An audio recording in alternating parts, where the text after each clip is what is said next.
And we are live. Hello, everybody, and welcome back to Pokemon Mystery Dungeons and Dragons: The Lanwell Chronicles. Last time, we had a bit of a more RP-focused episode where we had to say goodbye to one of our players, and all that happened. Eugene went to an item shop run by Tinbert to make sure he got his 20-foot long pole or 10-foot long pole. I think it's 10-foot long pole. Yeah, 10 foot. Well, a lot of that stuff, but Yeah, that was among the items, yes.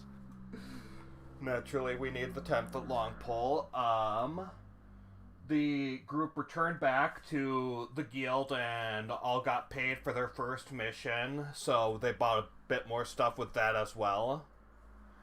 And then after that, we had a bit of a more chill RP session where they chatted amongst each other for a bit before they each were pulled in by the guild leaders to have a bit of a conversation about their past and their future, what they want to do, stuff like that. That totally wasn't a way for me to justify their subclasses. And that's pretty much it. So, as night fell around, Eugene went off to the library to do a bit of research. And do you want to talk about that before the next day, or during or in the morning? Well, I wouldn't imagine Eugene would like talk to anyone about it, but maybe Sergey would see him come in their room with a bunch of like notes or something like that. Okay. But yeah. Do you have any reaction to that, Sergey? Hmm. Not really. Okay. Just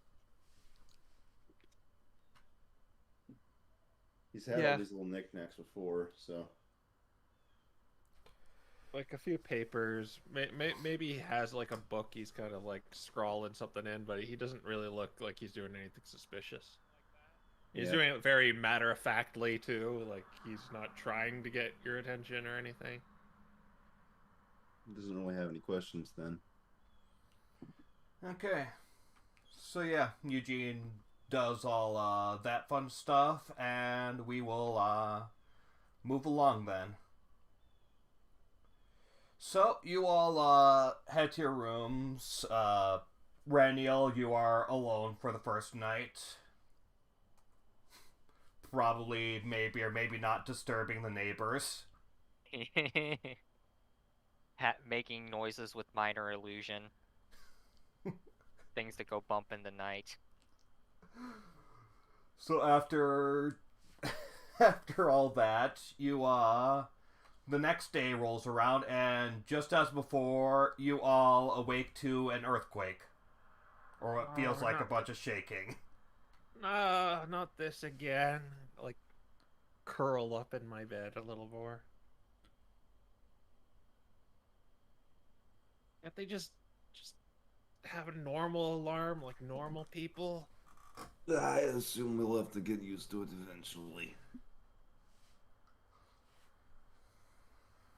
Well, they're not. Is there like a snooze button or something that we can press?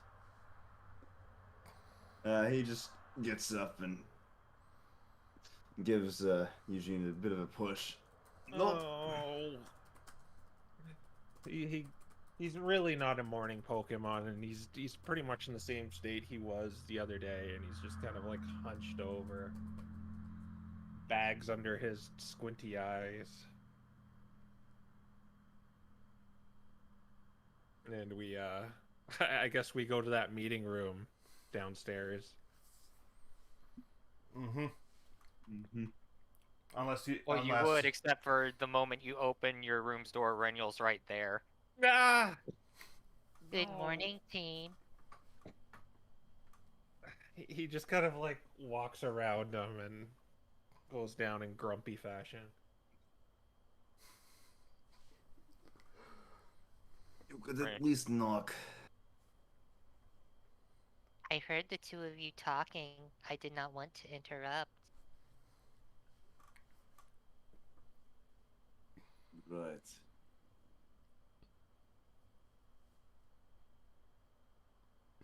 Shall we follow him then? Yes. Or, I'm not here. Yeah. You hear that like my tired sleep talking.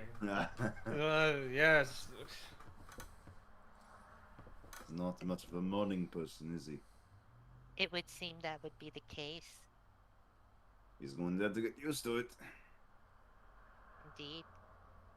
Reniel turns around and follows the grumpy Cyndaquil. All the way to the meeting room then.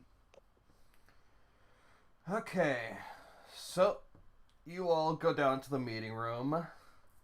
It's sort of how we saw it last time. There's food for each of you prepared, and you've got the usual. The guild leaders are in the front, and you've got a few of the members. Though notably, there's not as many as before. Kaylin, Finlay, and Edgar are currently not down there. So it's not as many mouths to feed. But yeah, you see everybody eating. There doesn't seem to be any straight up meeting at this point in time. It just seems like everyone is just down there eating before getting on with their daily activities.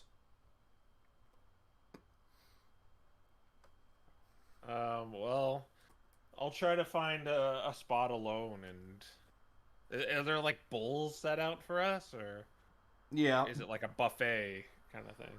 It's sort of a buffet sort of thing. You just take a bowl, grab whatever berries or whatever assortment of food you want, and sit down and eat.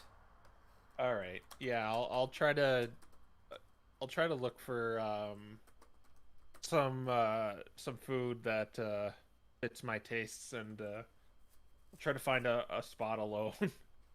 Okay, well the table is still interconnected, but there's definitely spots where you can sit down and not have anybody to your left and right. Yeah, it's like if it was supposed to be like if there's seat, Mm-hmm. someone in a seat, someone in a seat, someone in a seat. I want the one off the first one, just the empty seat. Okay. Alright, is Raven at the table? Yeah, both the guild leaders are at the front, but they're both eating as well, yeah. Alright, Reniel's gonna do his thing and find a seat, and he will try to respect Eugene's desire to remain isolated. And after he does, all of his food's gonna float over to him, and he's going to look at Raven, and Raven will hear in his head, Did you get the salt? Oh my gosh. Okay, so as you do that, Raven he has a mini freak out before remembering, oh right, it's that creepy Evie. And he looks to you, he pulls out some salt from his bag, and he sort of passes it towards you. alright, the salt floats over, and Reniel just starts destroying his food with salt. Oh, no. And Raven hears in his head, Thank you. Raven doesn't quite respond, but he does give you a courteous nod. Sergey?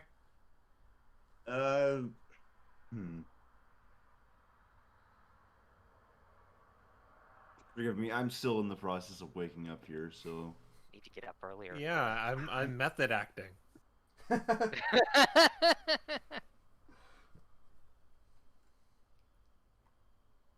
not get good sleep last night. Yeah, I feel that, man.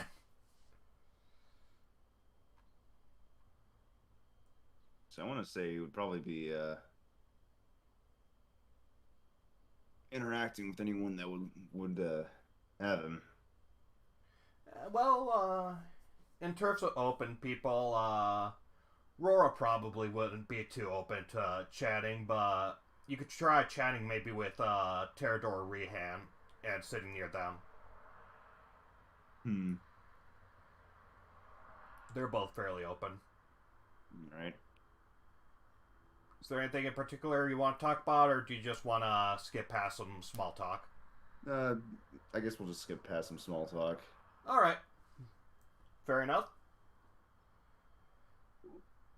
Alright. I'm actually just saving mornings and asking people about what they've planned. Mm-hmm. Alright. So, you, go through that. You each do your stuff, and eventually the meal seems to be mostly finished, and most everyone seems to be heading out to their general duties. Before you guys leave, Raven sort of motions for y'all to join him up front. Okay. Yeah. Oh, I fun. look around and realize he's signaling me. I'm like, oh, okay. I'll excuse myself from chatting and move up to Raven. Okay. So, you all walk up to him, and Raymond says, "So, are you guys ready?"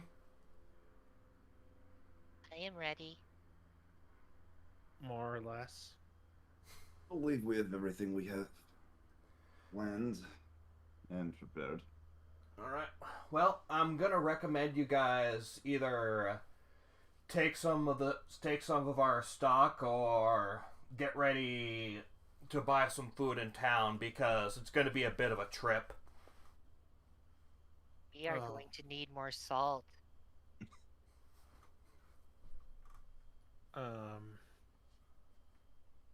Okay, is there, how long will this journey, quote unquote, take to arrive at Dawnsbury?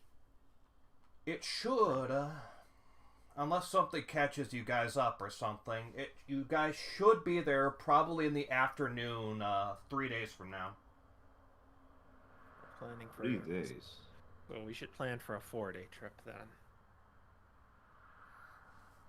Always good to have some backup plan if things don't go perfectly. They never really do go perfectly. Yeah, travel can be learning to travel, learning to either prepare the food you need or forage on your own if you can't find it is all part of the job. I mean, you could technically skip right over there if you knew the right mystery dungeon that'd take you close, but traveling through mystery dungeons to just go across the continent fast is generally only done by the extremely confident. Do you know, are we taking a well-traveled path there? And if so, is there any, like, difficult terrain we'd be traversing over? Oh, no, you don't have to worry about anything too difficult. The roads between towns are fairly well-traveled, fairly well-known. The only way you might end up difficult terrain is there is a canyon you'll have to go between the mountains in order to travel to Dawnsbury, and that canyon can occasionally have like rocks dotting the ground or stuff like that, so that may be a little difficult, but that's only assuming if there is. Okay.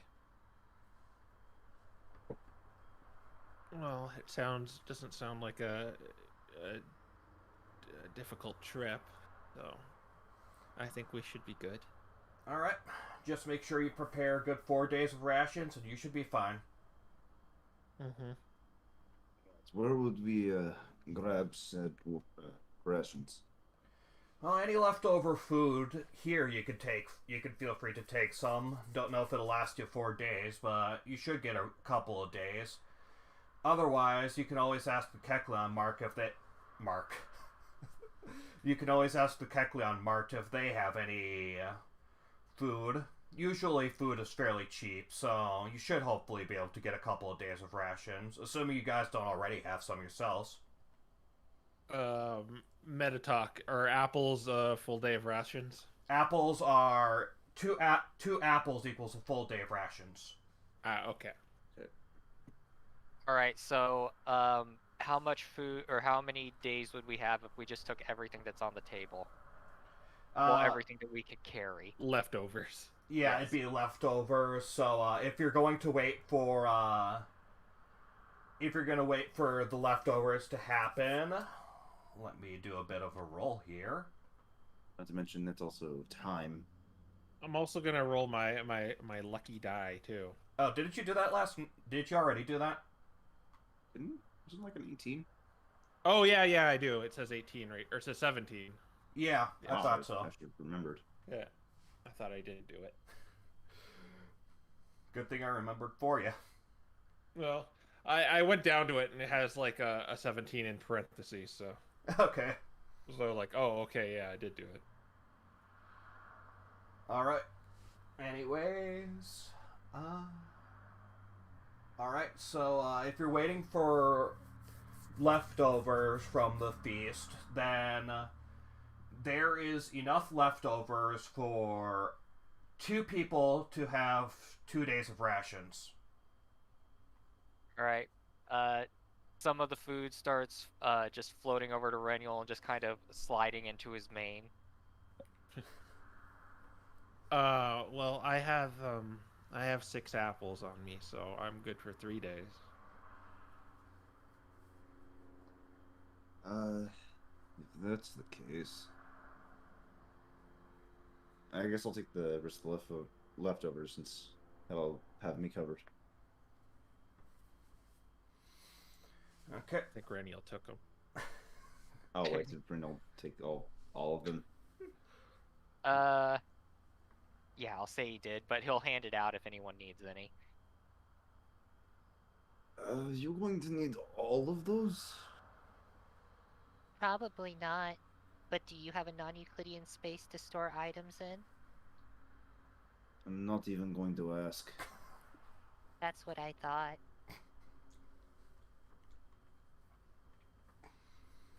I'll start heading towards the Kecleon market. Alright. If Eugene's heading out, I'm gonna follow after him. Yeah. Keep Oh the wait, party together. I remember too. You maybe have like a map we could follow too. I'm asking Mr. Raven. Oh. Yeah, sure. So he, now you can officially say this. He hands you a, map. And do you want me to actually draw you out the path you would be going? No, I'll just keep it in theater of mind. Okay. So yeah, he hands you the map. That's the document you guys already have. So yeah. Alright. Now I'll go to the Kecleon market to maybe go get 2 apples for myself. Okay. So, you all walk over to the Kecleon shop and he says, "Oh, welcome. Here to get my useless items again?" Well, I never said anything like that. He's specifically looking at Renniel. Renniel's just kind of looking at the ground and doesn't really acknowledge that he said anything.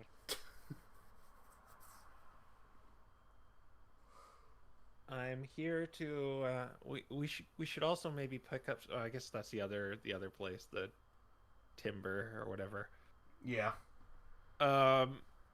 Yeah, I need some apples, but I only have gold on me and I don't think an apple is worth 1 gold.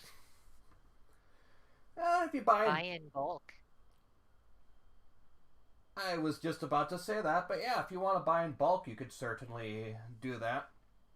Okay, how many can I get for 1 gold? For 1 gold, you can get 2 apples. 2 apples for a gold. Sheesh. Well, okay. I'm good for this journey now. How's everyone else doing? Just out of curiosity, I want to... Well, this was where we checked for weapons before, right? Yeah. Yeah, the stocks rotated then? Not drastically, but... Like, he hasn't done, like, a massive day, but you do notice he has He seems to have trident and a few javelins. Pass.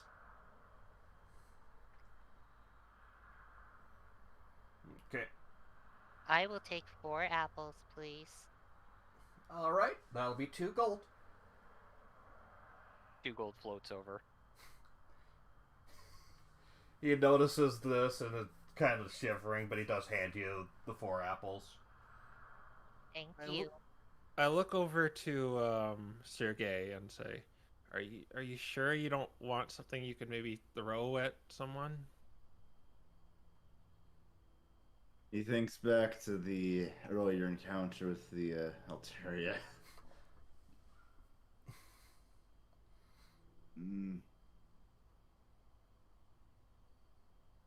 To be fair, I do have things to throw on me, just... I mean, not pressuring you or anything. Just I think it'd be a good idea.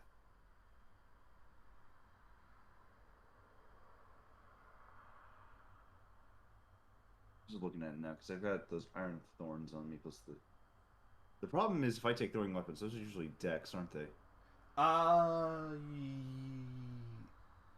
They're usually, but not all the time. I think javelins are strength. Yeah, I was about to say that. Javelins are strength, which I forgot are called Corsola twigs in this. But yeah, javelins are strength. Basically, it's ranged weapons that are dex, whereas melee weapons that you can throw are generally strength unless they have versatile, or not versatile, unless they have finesse. Alright.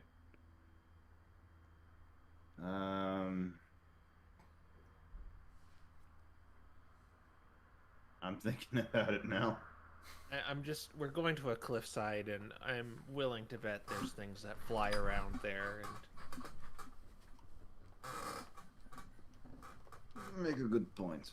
I think I'll pick up some javelins then. Or Corsical checks, you know. Yeah, Corsola twigs. Alright, that'll be 5 silver per Corsola twig. We got a total of about 10 of them.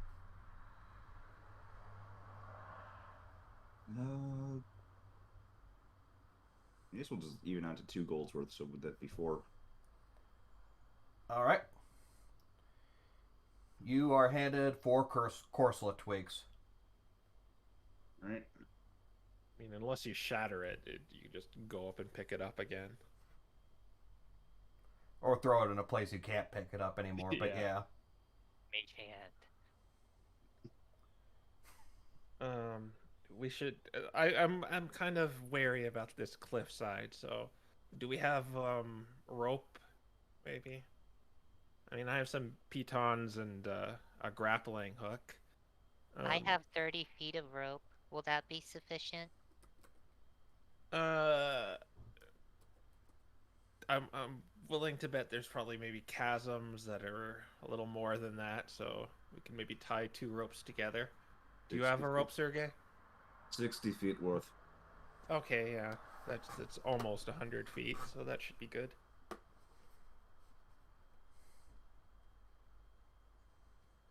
I think that should be good, unless you guys can think of anything else. Mr. Kekleon, is there anything you could maybe recommend if we're going... We don't plan to go climbing or anything, we're just walking by a cliffside, but, you know, anything could happen. Do you have any recommendations on what we should maybe purchase? Cliffside.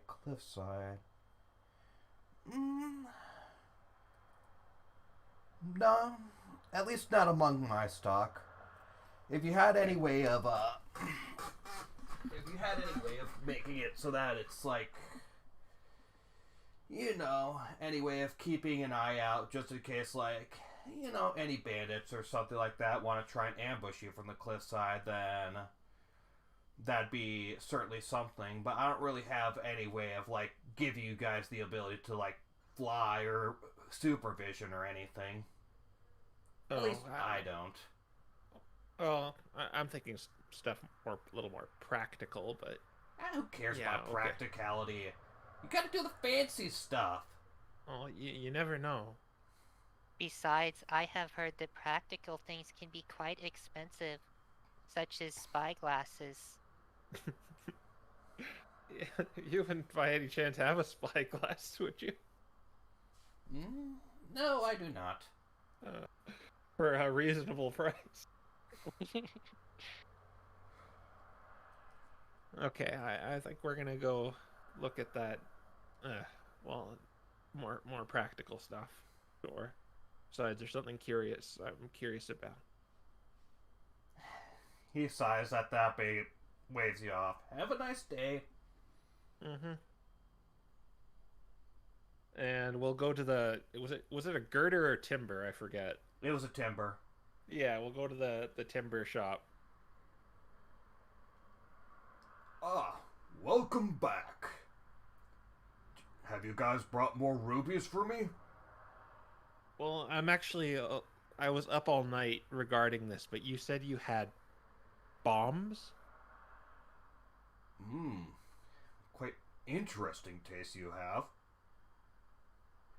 Well, you advertised it when we first met you. I mean, I was just curious about that. Do bombs exist in this universe? I mean, electrodes do. Yeah, okay. Oh So no. I would have a general idea what a bomb is and what it does and what its purpose is, right? I would assume so, yeah. Yeah, okay. They're not what did you they're not common, but you would know that like they exist and they definitely do They- go boom. blow up? Yes. Okay, what did you mean by bombs? Do you have some? We do, yes. Though, I'm sorry to say, but we don't really sell them that well. We don't really sell them to just anyone. I just thought he was joking. I did too, but then something told me that maybe he wasn't. Well, give me some more information here. What do you mean? Well, there's two things. First things first, you need to have, we can't obviously just sell explosives to anyone. I mean, you might hurt yourself or you might hurt others, so you need to prove that you have an aptitude for them, and you need to have express permission from the Freelance Guild before you are allowed to use bombs here. If they give you a writ of confirmation, you may buy some. Even before that rite of confirmation is a bomb bag. Okay. Well, I'm a little busy right now, so maybe I'll do that later. Very well.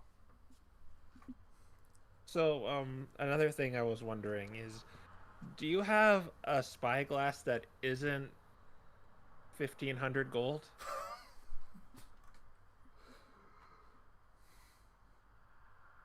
Oh, right. I heard spyglasses were rather expensive. Yeah, it seems a little silly you could buy like weapons and stuff, but this spyglass is that much. Yeah. Let's see. How about you will pay... Do you have 50 gold on you? No, I don't. I don't know if I can offer for any lower than that.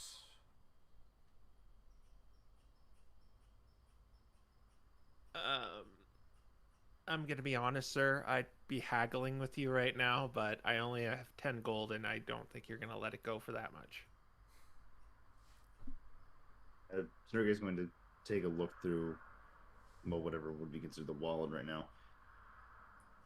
I mean, you each have I assume you each have like pouches or bags or stuff, or Reniel has his made apparently. I might be curious. What exactly do you need this spyglass for? Just to, well, if we're going to a fort, we probably don't want to get close to it. Figuring things out from a distance. Right, this would be helpful. He thinks about it. Well, I have extra. Well, I mean, I don't want to impose. I mean, I know you guys didn't have as much as I did, and I don't want to be a charity case here. It's okay.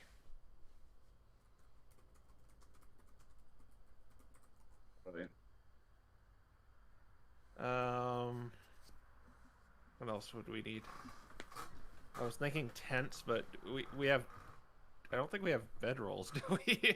You were all, yeah, you were all given some by Raven the first night. Okay. Yeah, I do. Okay. Mhm. It's because I don't have my items in alphabetical order. Oh. So weird. Okay. Yeah. Okay. Well, I guess I'll ask you. We're planning to head to Donsbury. Would you recommend any of your stock for a trip like that that I didn't buy yesterday? Well, if you aren't stopping, well, if you my voices are getting all mixed up. Well, if you aren't stopping at any place, do you have something to sleep and sleep in? Do you mean like a tent?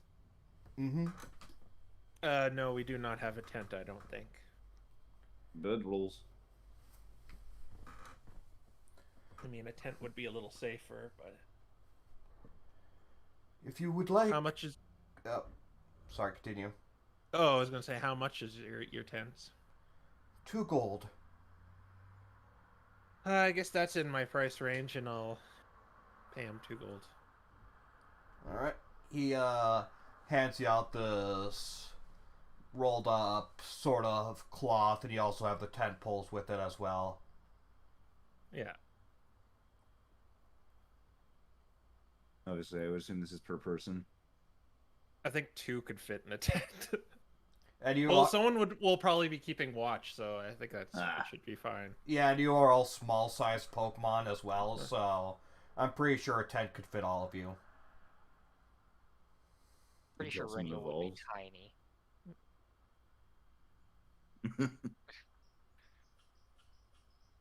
All right, I think we should be good to go. Looking at the map, are there any like streams or anything along the way that we can fill up our water? Yes, there is. Okay. You will, based on how the map looks, you will basically pass by a stream pretty much on your way, both day 1 and day 2. You'll pass by a stream, so we'll probably need. Would we? Okay, we use our water for day 1. We'd use our water. Okay, so yeah, so we're pretty much set for water the whole way there. So was the right X or the left X? It was the right X. Or wait. Okay. Wait. Yeah. It was the left X is the other way. The right X is the town. And the plus is the fort. Alright. I think we're good to head out now. Or do we have to like check in with the guild, or did they kind of just go have fun? They kind of just go ahead. You don't need to go back in and say hi. You can just feel free to go. All right. Well, we should start traveling while the day is young. All right. Okay, travel time. Time for the awful rolls. I Get mean, struck by lightning twice. Please, no, I do not want a repeat of Kiona's experience as a water type. We should have more than 6 HP. It's weakness damage. he is correct. It is weakness damage. But alright, so let's see what you guys get for day 1. Okay.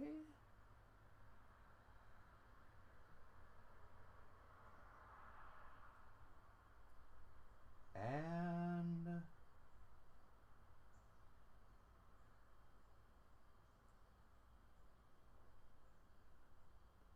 I assume we're going at a normal pace to make oh right, this yeah. What pace are you arena. going? Well, we kind of have to go normal because we only got supplies for 3 days. I mean, we could go fast, and well, if things go wrong, we'll go fast, but we'll stay normal for now. I agree to this. Yep. Okay. Alright, so you walk on. You see a nice pathway, so you're walking on I mean, it's a dirt path, so... But still. It's not really nice, but... Yeah. And you basically walk through sort of this plains area. There are a few trees here and there. By about midday, you reach the stream, and there is a bridge, a small bridge, not really rickety, that allows you to cross. And eventually, give me a perception check, everyone. Okay. Oh boy, the checks. There you go. 3. Oh, this is weird. I mean, I have to get used to this new sheet now since everything is separated. I got 10.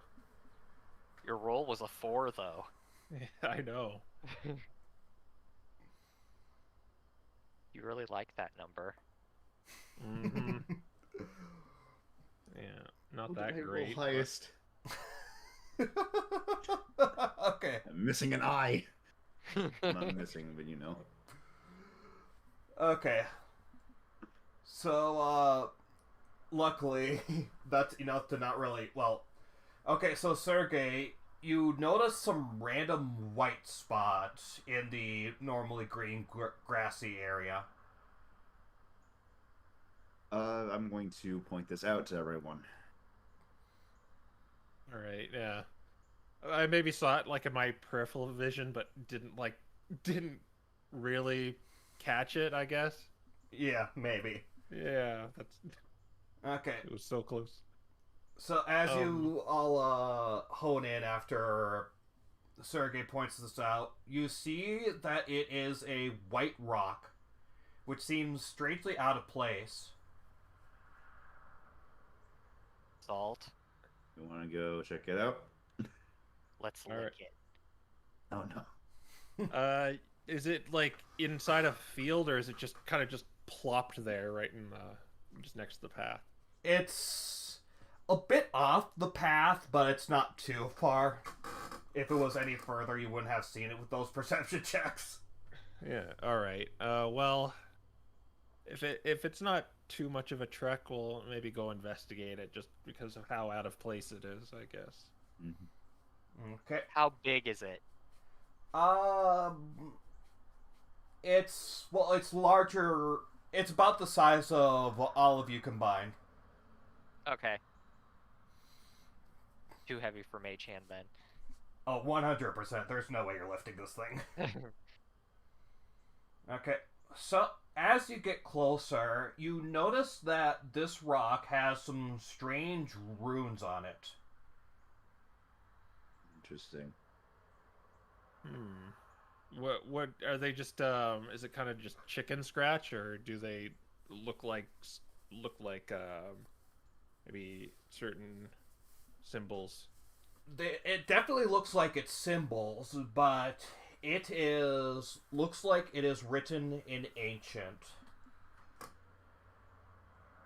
Huh. Well, I don't speak that.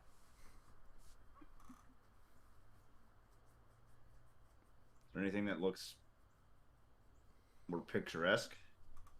Or is it just all ancient? It's all ancient. The text on the rock is all written in ancient. Alright, Renyl's going to take out a piece of paper, or parchment rather, and write down what it says. Okay. So essentially transcribing it over. Uh-huh. And Eugene is gonna maybe just mark this on the map. Alright. So, do I want you to... Nah. Okay, so yeah. You, Radio, you take a piece of paper, you look at the text, and you sort of transcribe it. And you spend a few minutes doing that, obviously. Is there anything you're going to do with this, Sergey, or are you just going to let the other two do their thing? They seem to be handling it just fine. Okay. Alright. So, after a few minutes, you fully finish your transcription. All right. And for lack of better judgment, I'm gonna walk over to it and just maybe put my hand on it. He's gonna touch it, guys! Gonna touch it. Rafa Alright. would be proud.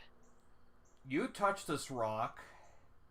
It glows it glows a pure brilliant white, and nearby, about 10 feet away, you see what appears to be a sort of doorway of light appear before you. Oh my god. When this happens, when it starts lighting up, he's just like, ah! Does it like perpetually stay open, or do I gotta keep my hand there? As you move your hand, no, it does not. It still appears there.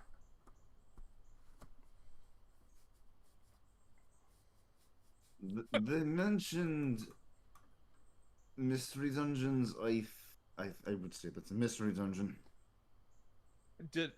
With like our knowledge of mystery dungeons, would this be a mystery dungeon, or is this something else? This is just sort of guessing. Yeah, no, I'm asking this as Crow right now. Give me a nature or arcana check. Okay. Nature is a +2, and Arcana is a +2, so it's +2 either way. Boop. Oh. Ah. Okay, so you know that this is not a typical mystery dungeon, but you do believe that if you were to walk through that light, it would certainly lead you to a mystery dungeon. What sort of mystery dungeon, you're not sure, you're not even sure, like, the difficulty, and the fact that it suddenly appeared there does make it seem very, sort of, maybe a little frightening, or maybe a little scary, but you do think that this is some sort of mystery dungeon, but probably a special mystery dungeon.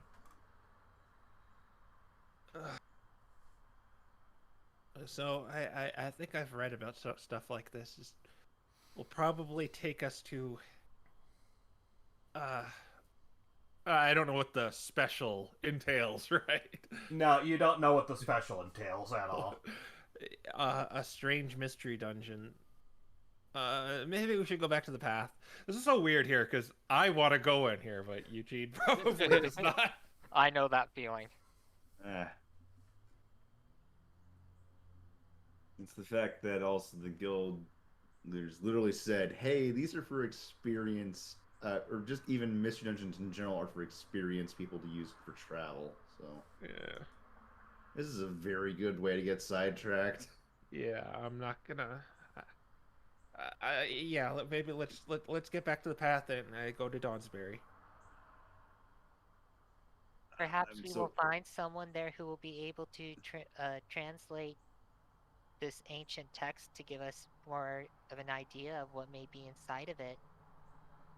Yeah. As long as this stays here and we have this marked, we can always come back. Maybe. Okay, so as you're saying that, Sergey, the light soon fades from the rock. It looks like a normal, and it looks like it looked before for a few seconds, and then the rock itself suddenly disappears.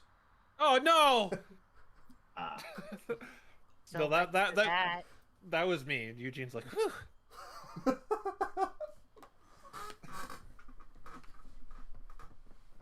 Or that. That happened. Let's just let's get to the path and keep on pace. Steady on.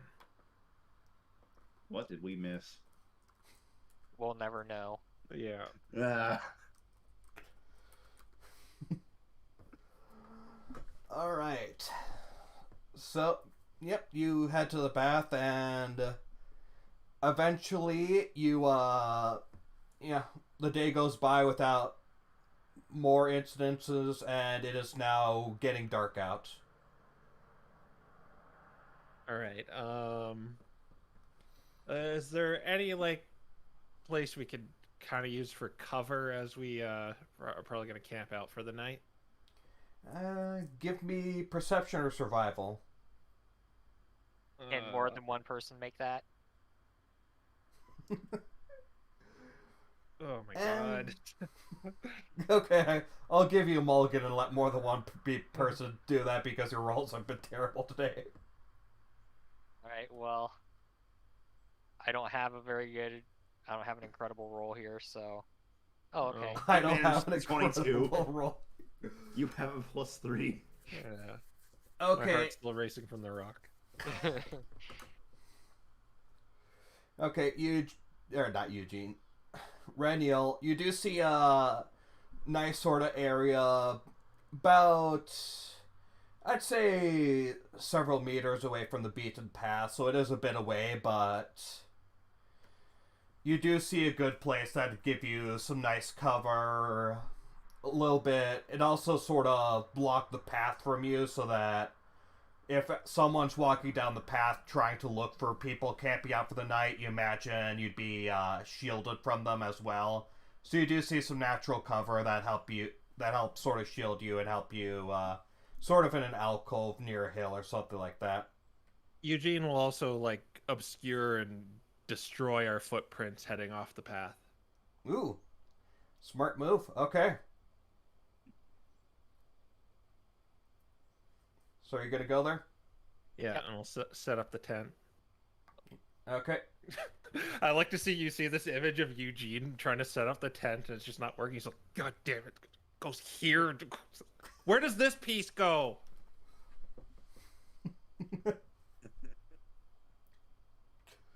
And then Raniel just puts it together perfectly first try. Yeah.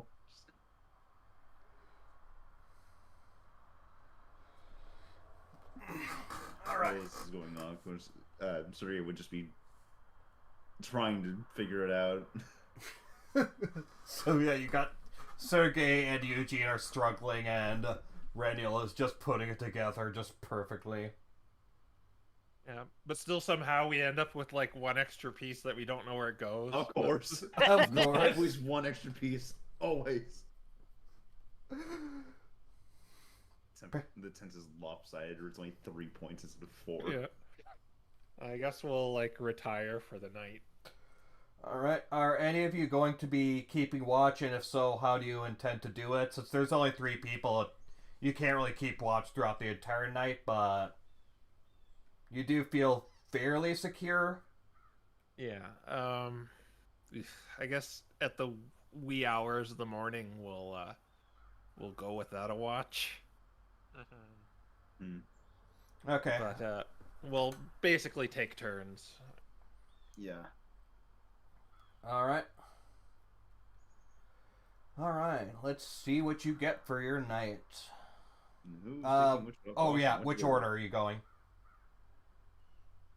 Well, I guess I'll go first because I probably want to sleep in. Raniel will go last. Oh.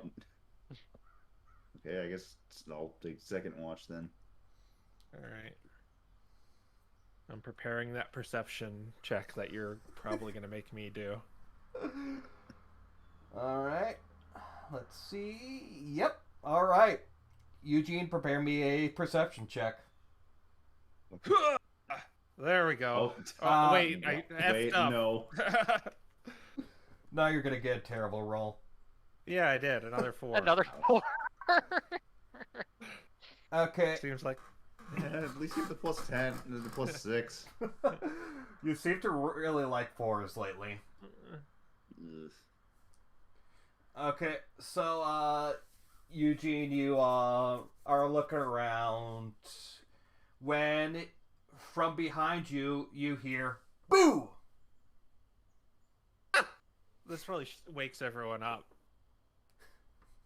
And I like pull out maybe my sword. It's like shaking in my hand, or my spike, and it's like shaking in my hand. Alright. What do I see?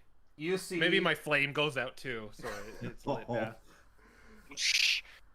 Alright, you see a haunter behind you who is laughing. Gotcha! What are you...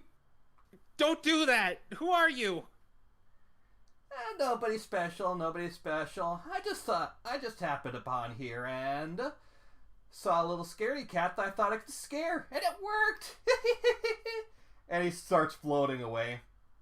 Renniel's going to use foresight on it. Okay, he has foresight on it. And then he's going to say, I would appreciate it if you would not wake us up in the middle of the night again. To me? no, to the Haunter. Well, he's going away. Well, yeah, but Renniel wants to have words with him.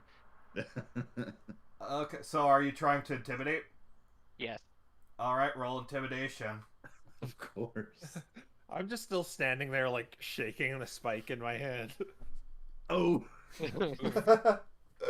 You guys are really not rolling pretty today. So, Renniel, you say that the hunter does that whole drags down the eye and tongue thing, and then laughs as he flies off into the night.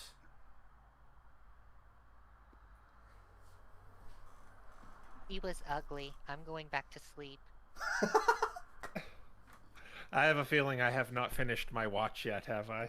You have not, no, so now you get to enjoy the rest of your watch with that. Yeah, this is where I'm like kind of like looking like my head is on a swivel right now. After that scare. Yeah. Alright, but you don't see anything else throughout the rest of your watch, thankfully. Alright. Then I'll go and wake up Sergey, and then I'll just like fall over. It's a delayed fate. An interesting watch, I take it. Alright, what do I gotta roll? Alright, let me see. Give me perception as well. Oh boy.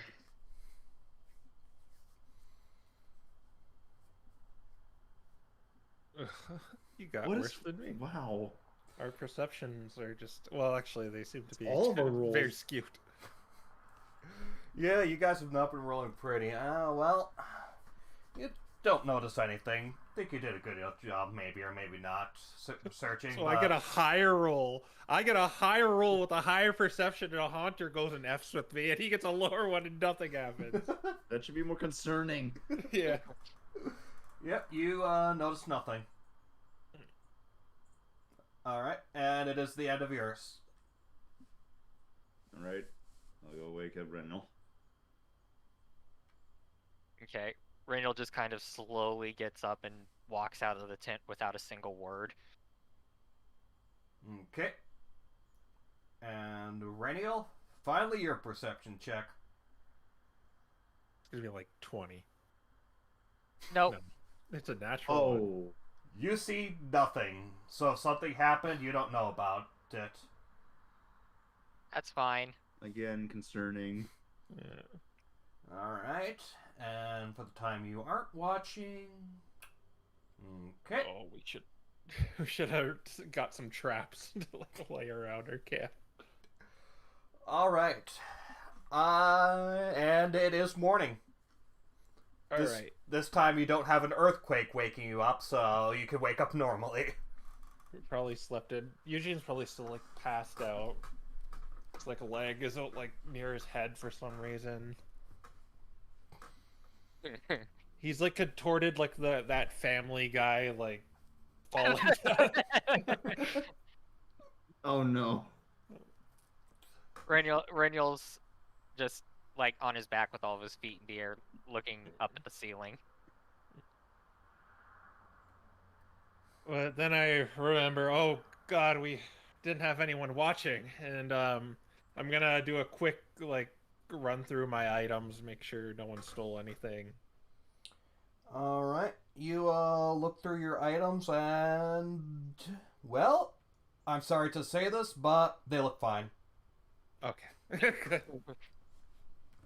And I'll look around our area. Is anything out of place? Wasn't something that's there that wasn't last night, or something that was there that isn't? Quick glance tells you that there doesn't appear to be anything, though if you want to make a perception check and pray you get a higher roll, you can maybe see a bit more, or a bit better.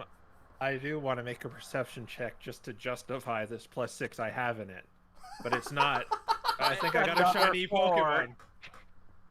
I think you did, actually. Oh, no, you got a 5 previously. Ah, right. So close. What is with you and 4s? Yeah. Just the group and rolling below 10 or at 10. Oh boy. Anyways, yeah. You don't notice anything that seems out of place. Say, okay, well, let's eat and maybe head out.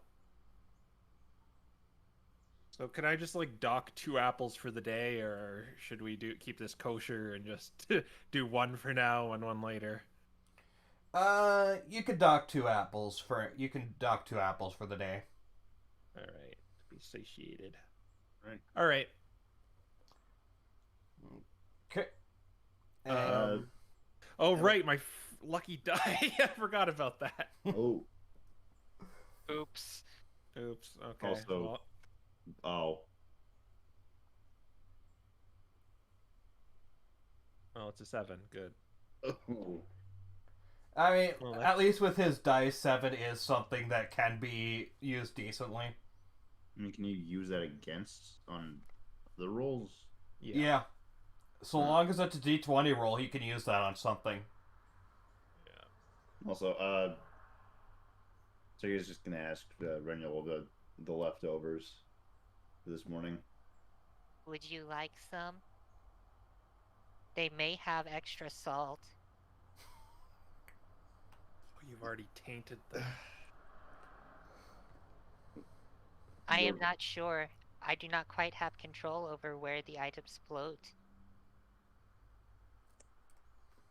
How much salt did you even have on you? Do you really want an answer to that? Do I? I don't have any extra on me. And he just kind of tilts his neck to the side, and some of the leftovers kind of float out of his mane.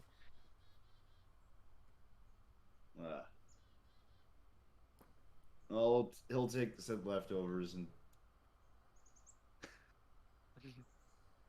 yeah, just easier to have the leftovers now instead of letting them spoil, since I imagine it's prepared food versus rations. Mm-hmm. All right, that's the leftovers gone. All right. Anyways, are you gonna go back on the trail? Yep. Yep. All right. Normal, fast, or slow again? Normal. Normal. All right. We somehow hit a extra dimensional pocket and get a shortcut. We'll go slow, but we're gonna keep going normal. All right. Well, I mean, we could have potentially, but it disappeared on us.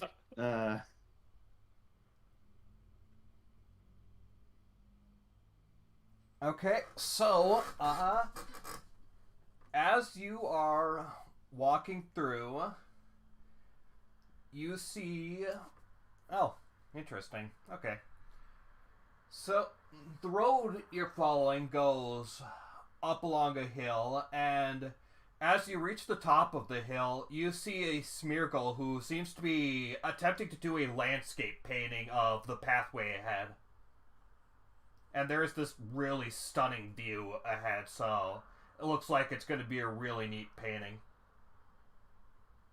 Alright, are we kind of just walking by him, or do we just see him like kind of off the path like the rock? He's closer to the path, but the path sort of winds around him a bit, so if you don't even want to interact with him, you can just walk away.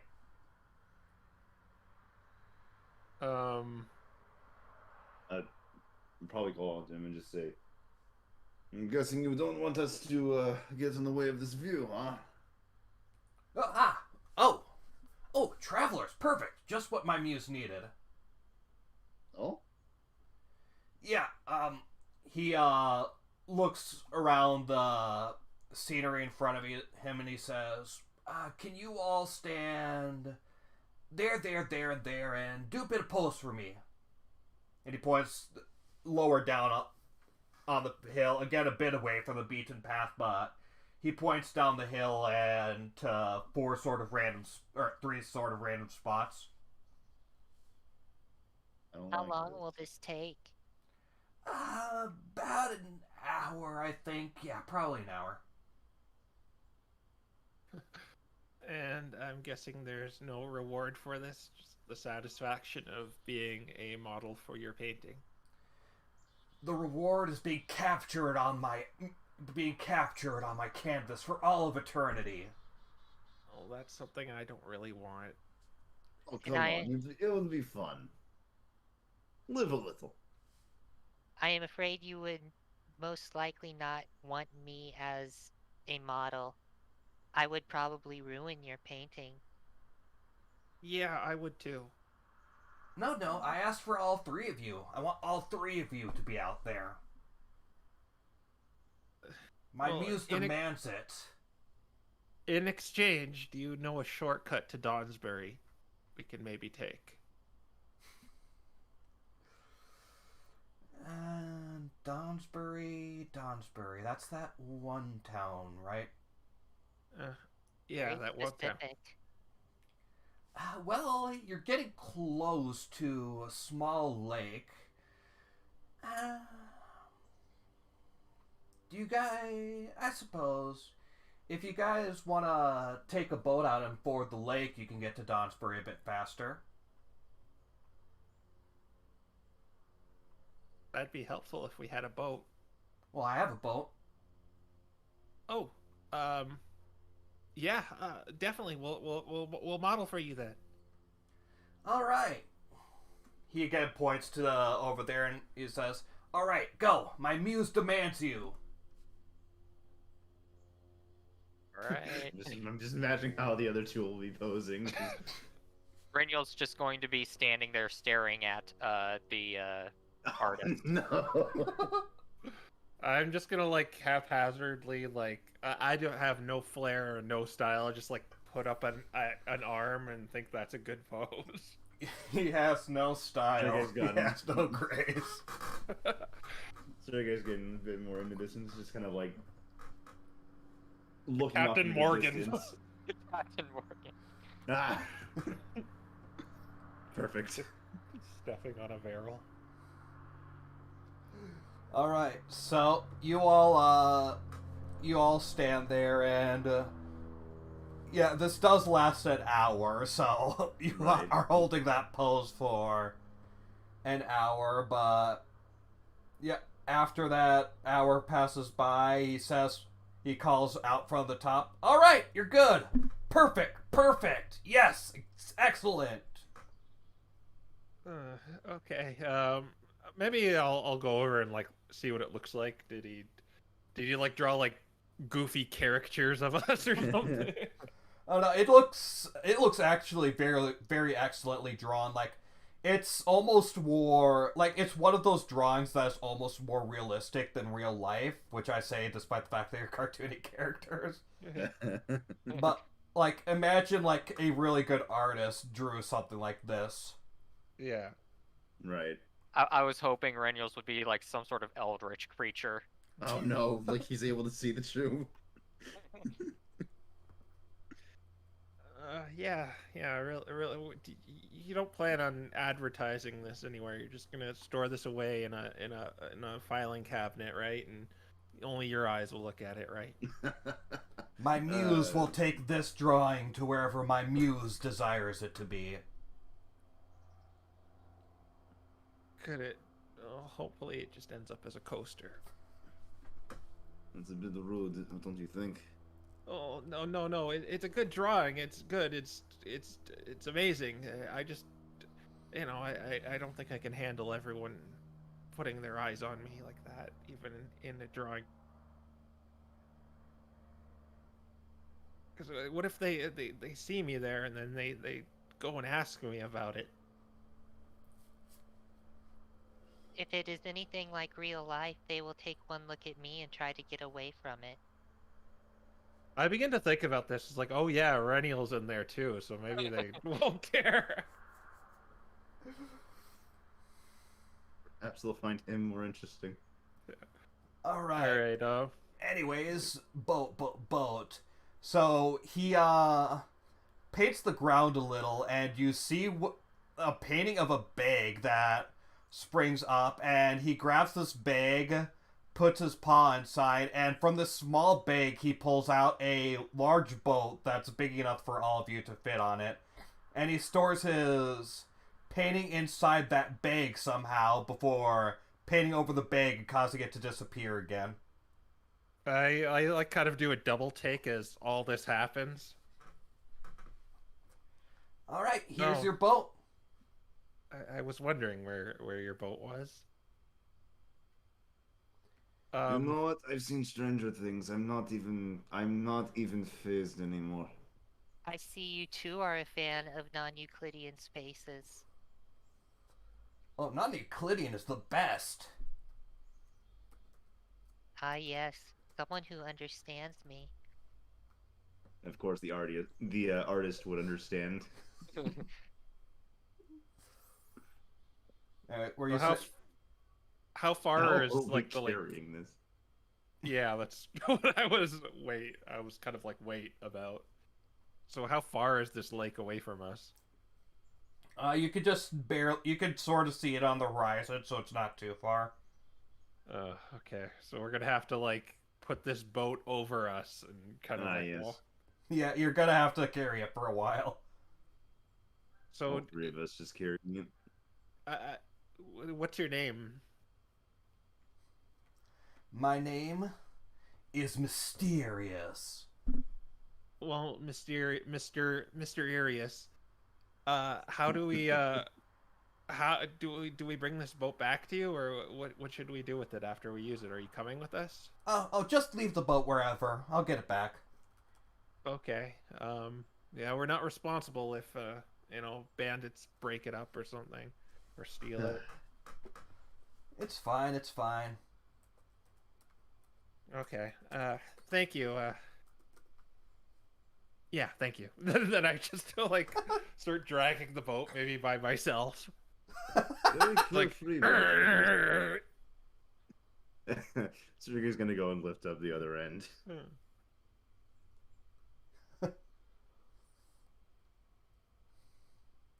All right, and Raniel. I don't know. I'm trying to figure out how he's gonna do anything because he's shorter than the other two, and he's got a strength stat of 8. So if he does anything, he's probably gonna have to help Eugene lift up his side of the boat. I mean, that makes sense. Yeah. All right. So you all grab this boat, and I should note that your vision is going to be slightly obscured by it, but it won't be too long before you reach the end. Okay. All right. Maybe we could get like. Maybe we could like set it on Sergey's back, so he's kind of like a boat turtle right now. So he can maybe still see. You I don't know how that works. Right. Like it's sort of like the boat is resting on your back while I'm kind of in the back, like carrying it with my vision obscured. Okay. All right. Then I guess Sergey will just walks along in front then. Okay, I guess Sergey and Raniel will be the ones making any perception checks then. Yeah. Alright. We are so screwed. We are so screwed. I would have went in the front, but my meager 8 strength will probably not be enough to... Well, I mean, Raniel's no better off. I mean, it would make sense that Sergey's the one who has to carry the boat, so... Alright, so what are our rolls, DM? Alright. So, Sergey and Reniel, both of you give me a perception check. Oh, goody. 9. Wrong channel.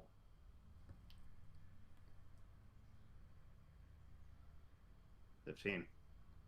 All right. So, you walk along until you reach.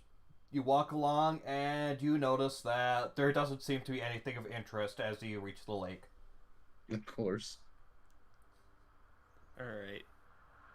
Well, let's plop it in the water and see if it's seaworthy first, or lake-worthy. All right. You take. Does it float, Georgie? Oh my god. Yeah, you take it, you plop it into the water, and yeah, despite the odd circumstances of how it came to be, it does seem that this boat does indeed float. Oh, I just realized we don't have any oars. I was waiting for you to realize I that. have an idea. Okay. So yeah, you see the this boat tent is float, still cloth. but you don't see any oars. The tent is still cloth. Oh, we're gonna There's a sail. pole with it. There's a pole with it. We make our own sails. Yeah. I mean, we can make our own wind too. Yes, exactly. Feel like I'm in Wind Waker. Just All right. Just build yourself sails. I'm curious to see the how this thing works too. So Yeah, no. How would we? I mean, I assume that with all this, we could very well attempt to make sails using the poles from the tent. yes. The tent is cloth, and the tent is cloth. You've got poles and stuff like that. So yeah, you could theoretically makeshift your own. In fact, you even got not nails specifically, but you know, The pitons. pitons. Yeah. So yeah, you could make yourself a makeshift sail. All right, let's do that. And then I have a 10-foot pole too, so we can use that as kind of The mast. the mast. Mm-hmm. All right. So taking this boat without any oars, you work. It takes a bit of time, but you do manage to construct yourself a makeshift sail and even use the 10-foot pole as a makeshift mast. Yeah. The wind is currently blowing east, though, and not blowing south. Wind Waker. Bow, bow. Okay. Do you want to flavor this? Zerga just moves to the front of this boat and then flicks the baton to the south. All right. And what strength is it?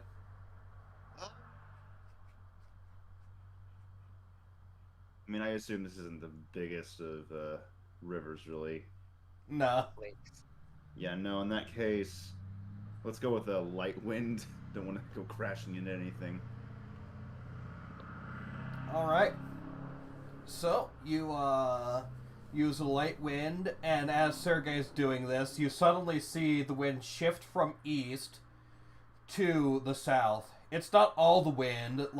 Off in the distance, you could see some waves still going east, but the wind around you seems to be lightly blowing to the south, catching the sails and sending you guys down the lake. All right. You know, just for a little bit more fun, I'm gonna ask for our ropes, and I'm gonna tie my grappling hook to it. Oh no. I'm gonna throw it down. Oh no, I know exactly what you're doing. Oh my- We have the whole Wind Waker set. We have the grappling hook. We're fishing for treasure now. All you need is the cannon. You're good. Reniel is the cannon. We should have got those bombs. Oh my gosh. Okay, I was Done it, ladies and gentlemen. not expecting this, but you know what? Okay, let's see if you managed to salvage anything from the bottom of this lake. Do you have some bait we can maybe throw out and ask the fish? So,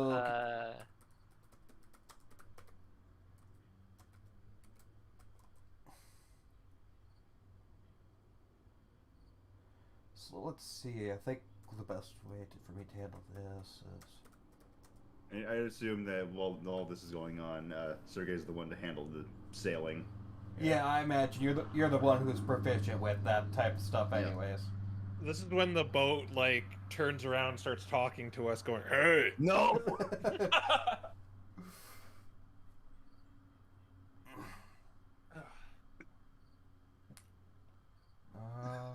Right. We're no longer a PMD campaign. This is Wind Waker now. We have become fully Wind Waker. Alright, okay. I'll say you will get an item. So, roll me a D100, Eugene. Alright. 27. 27. Okay. You pull up a battered, sort of rusty chest and bring it onto the boat. Alright. I assume like everyone's kind of helping me haul this thing up. Yeah. Yeah. No need to make checks if everyone's going to help you haul it up. Alright. My eyes like kind of like glow. It's like, 'cause it's kind of like a new experience finding treasure, and like I don't care who you are, even if you're this shrewd, meek little guy. It's exciting to find treasure. So I pop it up and prepare for it to be like a boot or something.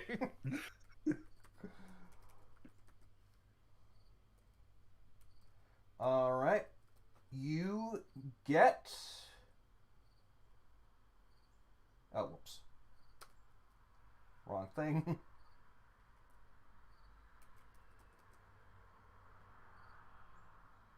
You find 16 gold in this chest. Wow. Oh, okay.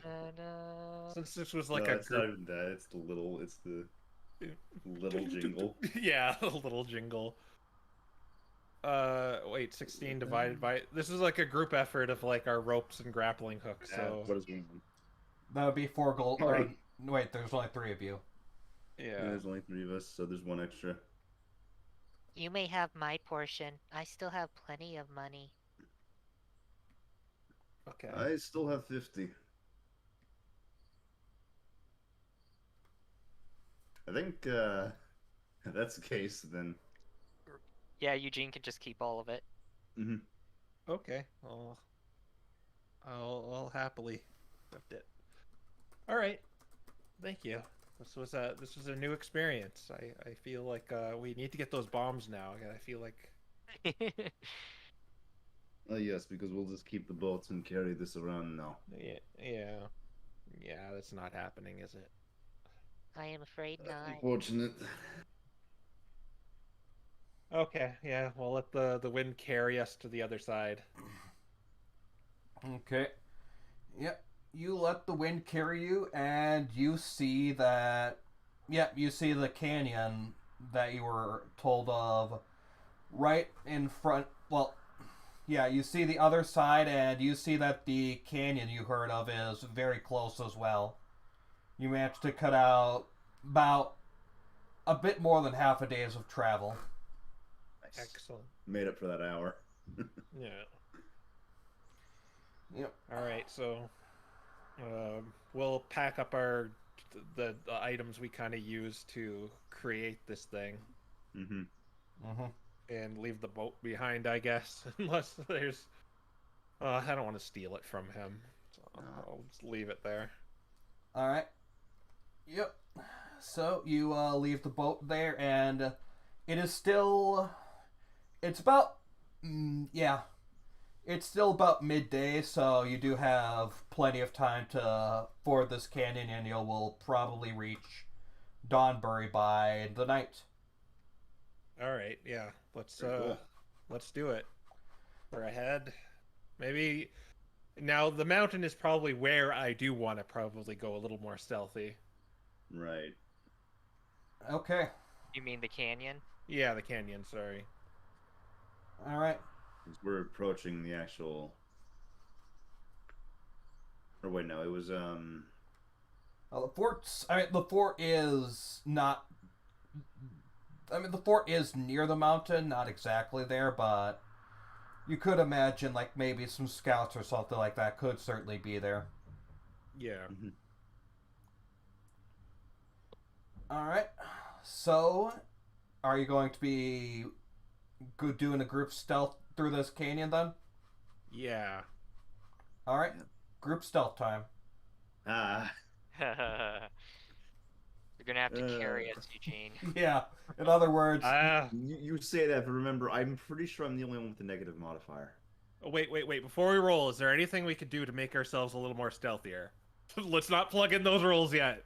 Well, Renyul can use guidance on one of us. Hold up. Let me see what's in my bag of tricks here. Oil, hammer, chalk. Yeah, I don't think I have anything to really make us more stealthier. I think this would be like spell time if you had anything, Renyul. Well, he's got invisibility, but that only works on one of us. Well. Oh, I guess we've got an extra 1d4 from Renyul, so hopefully that'll help. All right. So you're getting guidanced? Yeah, he's gonna cast guidance on himself. Okay. Sergey, anything you want to do? There's. I was looking. It's like I don't have anything for this. You don't have any of your paladin plus crow things? No. No. Okay. No. None of my any like paladin abilities help for stealth. I am not built for this. Okay, I guess we're just trying to be sneaky then. Alright. Okay, here we go. Bless RNGs in the chat. Oh no. Oh! Are you? Wow. Alright, let me do some calcs. I have a -1. How did I? That's a very good question. Wanted to make that a 12. You could. Alright, your average is 13. Ouch. Alright. Let's roll and let's see what you'll got. How are you doing it? You're doing it the like average? Yeah, I'm rather doing than- yeah, the way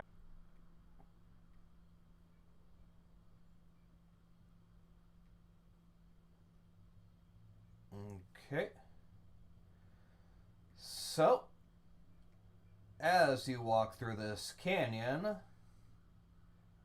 first things first, you notice that the clouds are starting to come together above the canyon. Oh, Oh, great. good. You're in a canyon, luckily, so you're not. To an umbrella or something. All right. Well, I mean, you do have the frying pan. No, I don't. Oh no, that was someone else who had it. Yes. Yes. No drying pan for you guys anymore. All right, and second thing second, give me a perception check. Perception checks, it's me. You know me. I made you good so this wouldn't happen. So please make this roll I'm about to make. Funny. Well, okay, I guess we're covered. Oh, okay, there we go. I guess we're all just rolling. Okay, hold on. I'm waiting. Watch. Yeah, it's gonna be good. Oh no, it's gonna be like my old one. Okay. Again, blind in one eye. Yeah. So I guess technically that's a 20. I mean, Half wait. of 20. That's not how it yeah, works. that's not quite how it works. It's 2020 vision, right? Oh my gosh, you guys actually. Okay, so as you're looking through this as you're going through this canyon,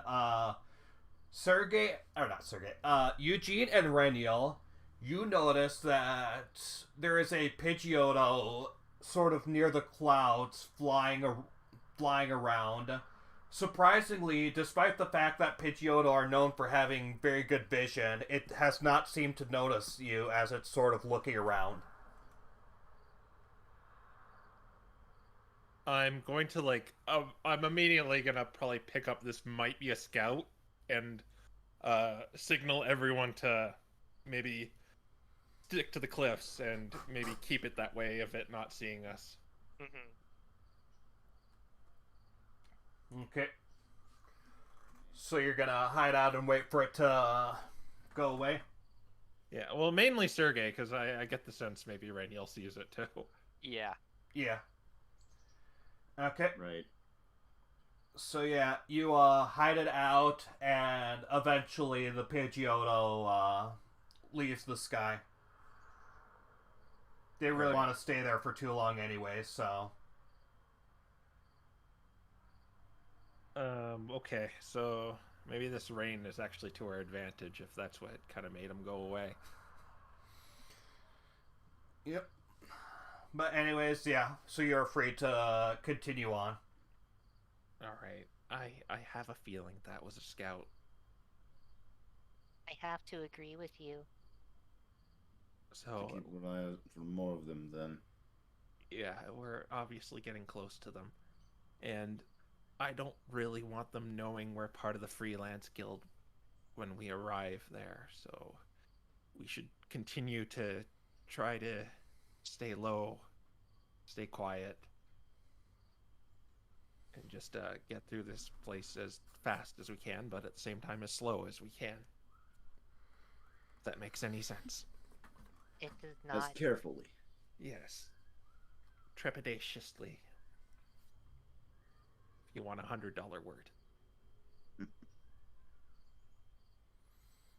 Okay. I guess we'll continue on. Alright.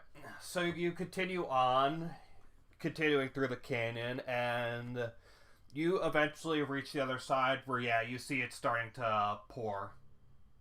You know, it's funny. I didn't mind being in a boat, but it's quite different when it's inverted. Brynjol simply walks out into the rain like it doesn't matter. So, what are the rules of me being a fire type out in the rain? Okay, I did do some thinking about it, and what I decided is I won't affect your ability checks, but if you are making any attack rolls or in combat, you will be making attack rolls at disadvantage. Yeah. Ooh. Okay. Yeah. Well.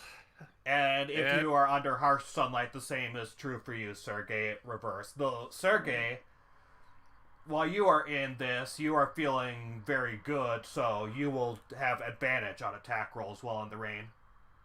That does make up for it. So yeah. It means... Yeah.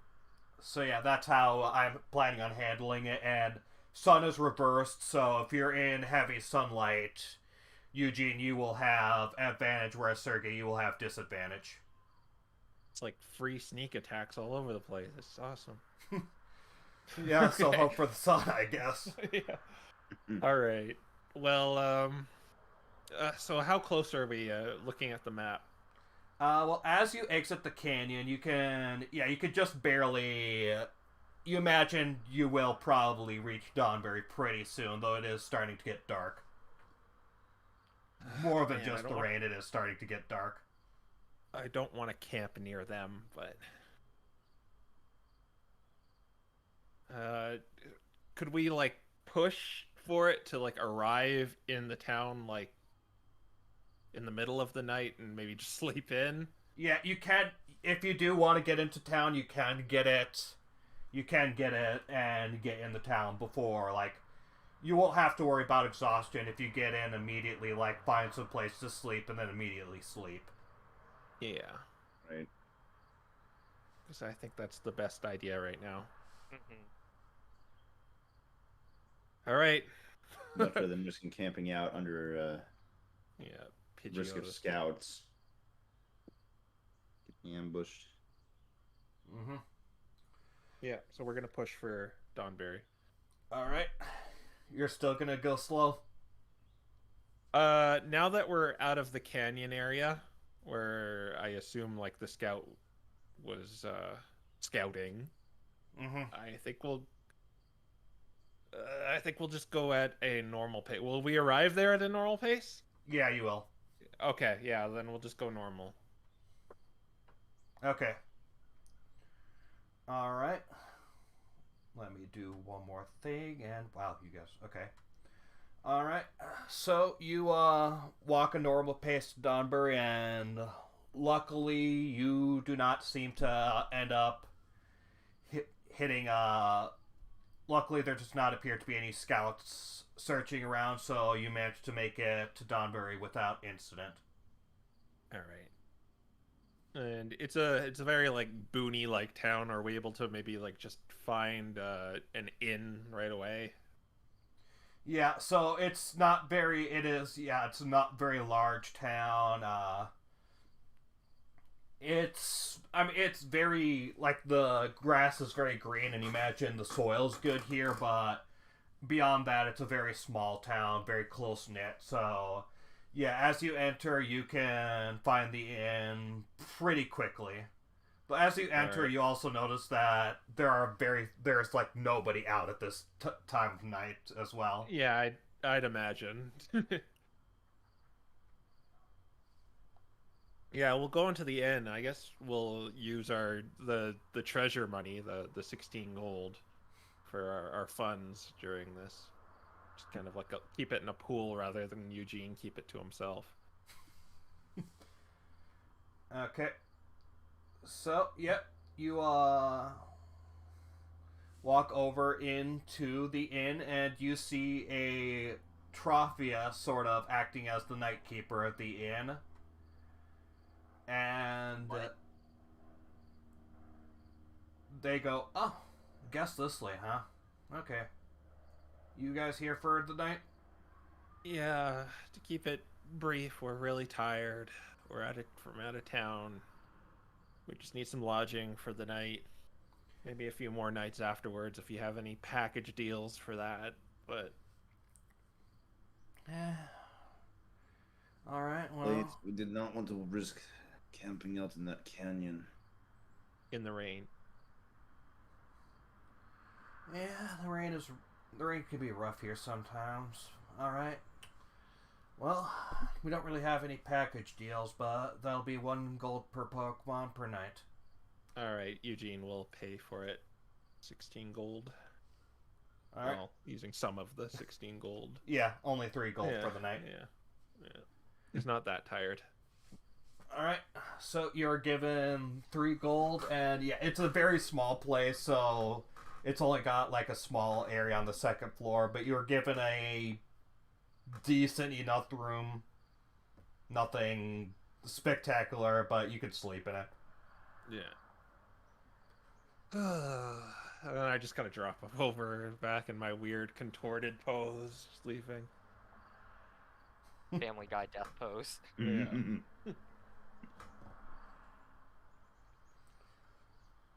Alright. Is the rest of you also gonna head to sleep? Yes. Yep. Okay, yep. So, you head to sleep, and yeah, you get yourself a nice full rest, and as you wake up in the morning, the rain does appear to be done. And so I have a feeling we sleep in a little later because Yeah. of like when we arrived, yeah. Yeah, I was about to say, it's probably something like 9 o'clock-ish when you wake up. Yeah. I'm assuming no complimentary breakfast. No. I think I thought lodging is usually they just like give you sleep and meal for the day Around here. for gold. You know what? Yeah, I'll say it isn't anything spectacular, but you are given some amount of food. All right. Enough for breakfast, at least. Maybe we still have to eat later. Yeah. Yeah. Fair. Yeah. All right. I'm gonna roll for my destiny die. Yeah. Yeah. Oh, wow. That's gonna come in handy. Yeah, we need to fight something today, guys. I have a real good feeling we need to fight something today. Yeah, okay. But unfortunately, my plan for today is maybe we go ask the locals about the fort. Ask them if they've been harassing them. Essentially gathering intel. Yeah, it's basically gathering intel today. I wanted the spyglass to maybe go look at it, but we don't have 50 gold. Alright. So you're just gonna go walk about the town? Yeah, we'll just go question any passerbys, maybe about bandits. Is there like a mayor we could talk to? You could ask them if they have a mayor. You imagine Yeah, they probably, in fact, especially you, Eugene, as Aryan, and since this is an Aryan settlement, you do imagine that they have some sort of mayor around here that you could probably talk to.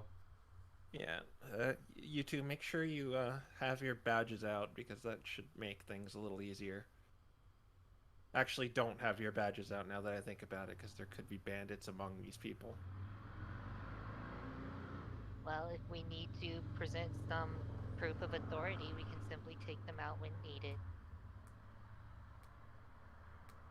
Yeah. On a case-by-case basis.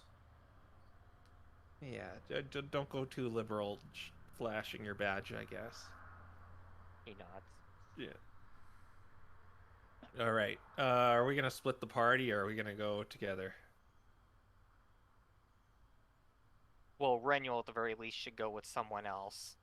Yeah. Right. I don't imagine very many people would want to talk with him. In a town that we also aren't very familiar with. What's the atmosphere like when we go outside? Okay, so as you look outside, you notice that it's very nervous. Like, Pokemon aren't really chatting with each other. They're sort of, if they're going out for business or to quickly go out and then get into shelter. Yeah, this is where I consider maybe you should stay here, right? Okay, yeah, someone needs to go with Reniel. Well, I guess you guys could go ask maybe the bazaar if like anything's been stolen. If anyone's been kidnapped, I can maybe go talk to the mayor. Talking.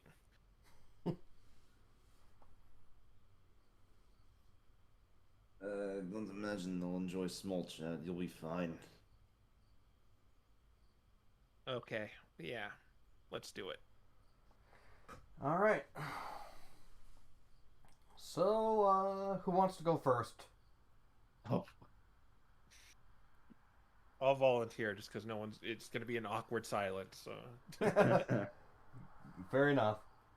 Alright, so Eugene, after asking around, you do get a name and location of the mayor. You hear that the mayor is a Servine named Ludos Brighttree, and you are given a general location of his house. Alright, Lunos Brighttree? Yep, Lutos. Lutos, okay. Yep. Lutos. Alright. So, yeah. Alright. So I assume you're going straight away as soon as you get the information? Yeah. Alright. So you go over, and his house, it's a bit bigger than the normal residential, but nothing too bad. Or, nothing too bad. Nothing too much more extravagant.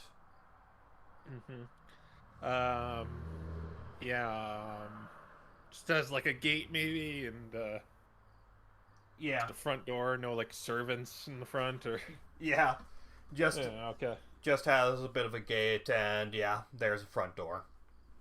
And then I just kind of put my hand up to the door and just like kind of froze in place there for like 3 seconds, and I just knock, knock, knock, knock, knock. Okay. You knock. It takes a few moments, but soon enough the door opens and you see behind it a very, very, very tired, sleep-deprived looking Servine. Who Hello. is it? I'm from the Freelance Guild. I'm here to solve your bandit problems. He gives a yawn, but he says, "Oh, the Freelance Guild finally responded. Thank Arceus. Okay, do you have a badge?" Yeah, and I kind of like pull it out of my bag and just show it for like a second and then to put it back. Like, look around. He looks at the badge and he nods. Okay, good. Come in. He allows you in and brings you to a small sort of meeting area. Yeah. All I like right. to imagine he has like those like gross candies in a glass bowl that no one ever eats. Yep. All Yeah, right. be very specific when you say gross candies, because I know there's some of those that actually aren't bad. All right. Have a treat if you like, but we have business. Yeah, I do that thing where I take it, but I'm like clearly don't want to eat it, and I'm probably just gonna throw it away after. Give it to Raniel. Yeah. Oh no. Yeah. All right. So, I assume you have questions for me? Yes, it's about Fort Nightwell. So what have these bandits been doing around your humble town? Have they been kidnapping anyone? Have they been stealing goods? Do they have any hostages at the moment that you know of? So far, no hostages. Thank Arceus. I would hate it if they attempted that, but so far it's been petty theft. They've been stealing basically as much money as they could possibly get their greedy paws on. They haven't been stealing food yet, but money, jewelry, anything of monetary value, all of it's been going on. They've been mugging Pokémon coming and going. We've nearly had a merchant who's been able to come here without getting mugged. It's been a nightmare. We saw Pidgeotto flying around the canyon. Would you suspect he is a scout for them or some sort of lookout? Definitely. They have two of them. Well, I have a feeling they didn't detect us, so Okay, we have that on our side. that's good. If they don't assume the Freelance Guild is coming, you could potentially take them by surprise, but we haven't really been able to do anything. The gate's locked, and it's up on a hill, so they'd spot us coming from a mile away, and we don't know what to do about it. So I've read about this fort they've taken, and it was taken by a sergeant named Glenn Starshard. But I was unable to find out how he took it exactly. Do you know anything, being so close to it? That was before my time, but I have heard the same.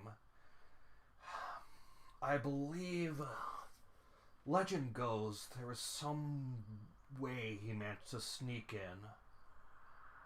And he managed It to... was a Blastoise, so must have been a really discreet way. He definitely didn't climb up there. We know that for sure, but the secret of how he's done it, we haven't exactly heard yet. Or at least we don't know fully ourselves. Otherwise, we would have tried and snuck in ourselves. But there is one thing. There's one of his descendants still lives among us. Oh, well, that would be helpful if I could go ask them. His name is Cyrus. He lives in a small little abode on the north side of town.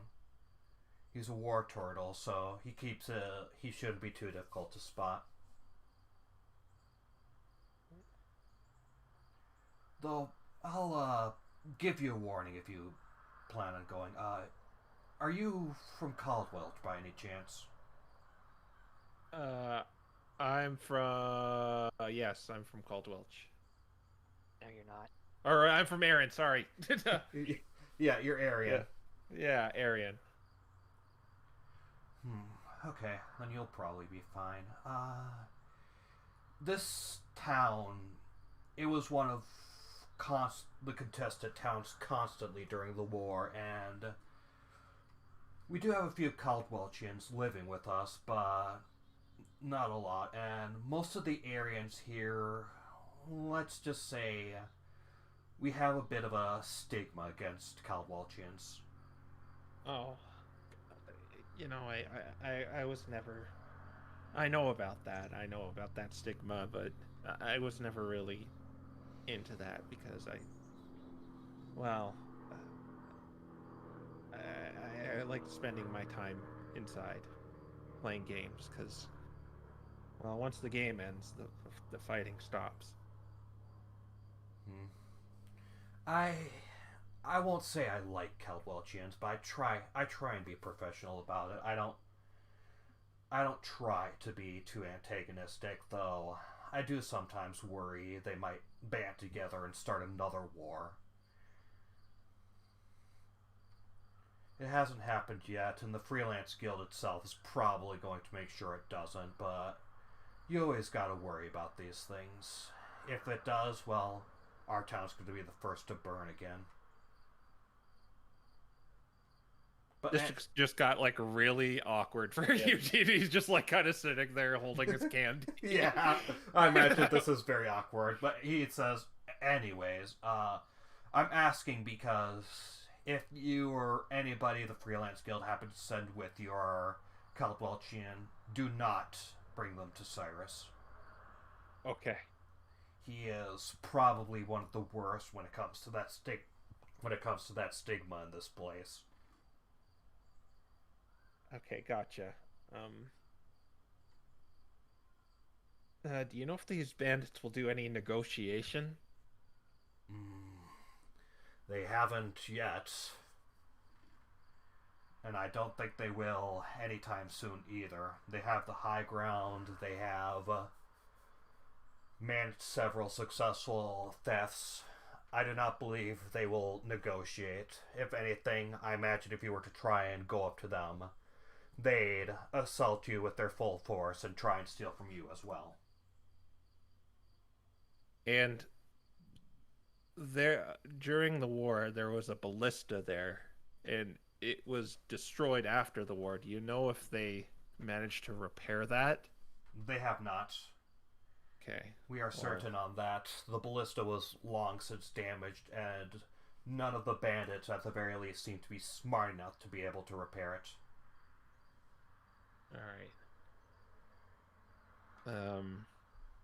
I think just one more question. Have you seen them, any of these bandits, maybe isolated from the rest, so we can maybe interrogate them? Capture them and interrogate them? They don't... Oftentimes they are holed into their fort, but if they do spot a target they believe might be worth stealing from, they don't send their entire force at the target. That would leave their base undefended. They usually only send a force of about 3 or 4. It's still quite a number, but it's not their entire force. We're certain of that. We believe they have a dozen, if not more, waiting there. And I guess just one more thing. Do you have maybe somewhere, a base of operations or somewhere we can hold while we deal with this? We do not have an outpost, no, but I suppose if you wish to use the inn as a temporary base, I could speak to the innkeeper and allow it. and maybe kind of waive the fee. You are here to help us, so yes. I can All right. speak to them and waive the fee. All right, thank you very much. Mm-hmm. I think I got all the information I think I could probably get from you. So I'll go meet up with my friends and maybe go see Cyrus by myself. Very well. All right. Okay. Anyways, we will move on to the Bazaar group. Now knowing what college, this is gonna be interesting. Well, let me flavor it this way. Eugene, like, runs outside and begins trying to look for his friends. Well, I'm gonna say that it's gonna take you a bit to get to the Bazaar. Yeah, I realize that. Okay, so we move That's on. gonna be pretty obvious. And then Caldwell's demeanor is such. Yeah. Burn So, scars. so we move on to you two, Reniel and Sergey. So you walk sort of towards the Bazaar. You're definitely getting strange looks as you're walking. And it does seem to be on both of you that you're getting strange looks, not just you, Reniel, which you're used to and expect. Mm-hmm.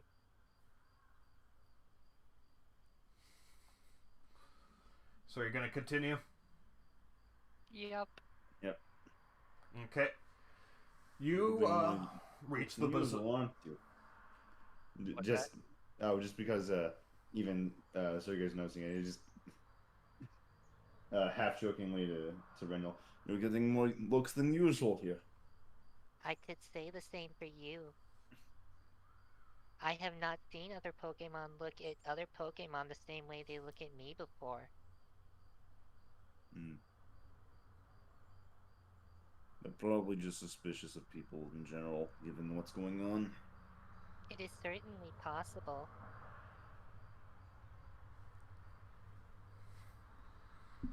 Okay. Anyways, you soon reach the Bazaar. As you go, you notice that, like, a vast majority of the stores are currently closed. Like, there are a bunch of stalls that have no items or closed or stuff like that on. And it doesn't seem to be as crowded as you imagine a bazaar usually is. There are a few still running, and a few Pokemon still there, but definitely you don't see nearly as much as you would expect. I guess we'll go around and start asking some of the few remaining shopkeepers about the events going on. Okay. So, yeah, you see a Kecleon speaking with a word turtle at one shop. Oh no! Oh boy! Oh no! Time for some fun, guys. Are you gonna approach? Yes. Yes. Okay. Oh boy, I should have actually done this in the party split, thinking about it. That way, because it's could have blindsided you. Okay. So, you approach, and the Kecleon notices you before the war turtle. He says, if you're customers, we don't really have much here. Sorry. It is understandable given your circumstances. Actually, we're here to ask a few questions. Oh, okay. Hey, Cyrus, we got a few visitors. Do you mind if we take this conversation later? The word turtle nods and he turns to look at you two, but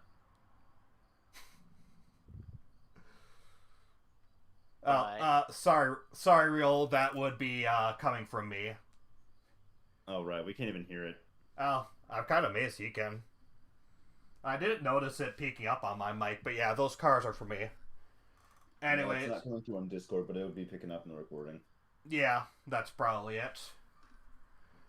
Anyways, so yeah, He turns to you, and he takes one look at you, Sergey, and you see his expression fall. Did I say something wrong? You're Caldwell, aren't you? What of it? How about you leave? We don't want your business. And if I were to say I was from the Freelance Guild?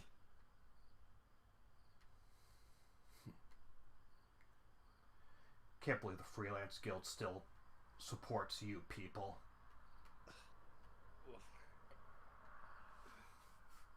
Well, it would be in your best interest to cooperate with us as we are trying to assist your entire town in taking care of the bandits that are assaulting you. I have no interest in assisting anyone from Caldwell, and he stomps away. Renewal's going to follow him, and he's going to say, actually, Renewal wouldn't know that. Never mind. So Renewal's not going to follow him. Never mind. Nah. I had a secret weapon that really would have helped here, but oh well. Sorry about that. Anyways, you want to help? That is what we are here to do. Okay. Well, if you have any questions, I can feel free to answer. All for one, are all the townsfolk like this about people from Caldwell? Not everyone. Most of them are wary, but they're not as big against them as he is. I'm a Kekleon, so I travel a lot, so I don't really care. Money is money. It doesn't matter who it comes from, if you ask me, but you gotta understand, this place has a bit of history. That fort that those bandits are using is one of them, and those bandits themselves are also from Caldwell, so they're not really helping their case. I assume we all have the same general intel that they've been, stealing stuff. But Yeah. Do you know how many there are? Bandits, that is. An exact number, we do not. We know there's more than a dozen. We're certain on that. We believe the number isn't 20, but we don't know the exact amount beyond that. Do you know what sort of Pokémon are part of this bandit camp? We are already familiar with a Pidgeotto. I do not have confirmation of it, but we suspect that it was part of the bandit camp. Oh, definitely. That's their scout. And they've got 2 of them. Beyond that, most of the bandits are consisting of Chimchar and Monferno. Noted. I guess it's good we only saw one on the way in. They usually fly... The Pidgeotto usually fly solo. That way they can cover more ground. They're not there to fight. They're there to just see who's coming and who's going. And to pick off possible targets to, attack and steal stuff from. I see. Do you have any other questions? Let's see. About how much should we be bringing back if they've stolen for quite a while? Oh, they've stolen quite a lot. I think last time I checked my ledger, they've stolen at least 600 gold from my ledger. And I'm sure the other merchants have had it even worse than I have. So, if you could just rout them and capture them and take the fort back, then basically whatever the bandits have, we'll just basically repossess it and divvy it out ourselves. Does the fort have any weak spots or blind spaces in its surveillance? There's a forest on the northern edge, but it doesn't reach nearly high enough on the hill for you to not be spotted. And otherwise, I don't know anything more about the fort. It's sort of just there. We don't really go there because it's an ugly reminder. If it was built for war, it would make sense. It's built in the best possible strategic location. Honestly, if you ask me, we should just tear it down. I was about to say, if you tear it down, it would not provide shelter for such criminal organizations in the future. We Some of us want to, and it's been a large debate, but some also think that it serves as like an icon or reminder. I don't know. I think it should just be torn down and left alone. I mean, there's already one fort that we can't because it's a mystery dungeon. We don't need two as a reminder. If they're so interested in keeping it, they should have it occupied. They should, but it's a general disagreement of how it should be occupied, because you don't want to have too many Aryans there, or it implied they're gonna try a war, and if you have a bunch of Cowbelch there, then, well, that'd be even worse.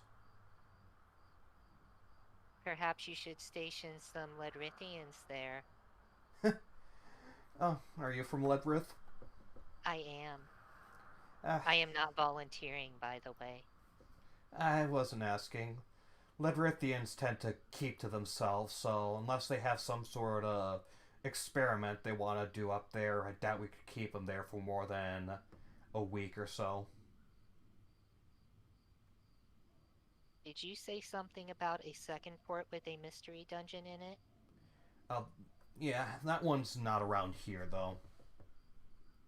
I see. Where is it, just for curiosity's sake? Border of Caldwelch and Ledrith, actually. That is a rather large area. Can you narrow it down at all? Nah, I've never been there. Very well. I'm writing that down, Ice, if you could take over for a minute. Any other I'm trying to questions? think. Do we actually have anything else that we're trying to scour for information right now? Because so far, most of our leads are coming up very minimal. I'm trying to think of what to ask. When are they most active? During the day or during the night? They're generally more active during the day. We don't believe they're nocturnal, and we don't believe they have many guards at night. They do definitely have a few, but they're not at full capacity if you want to try striking at the night.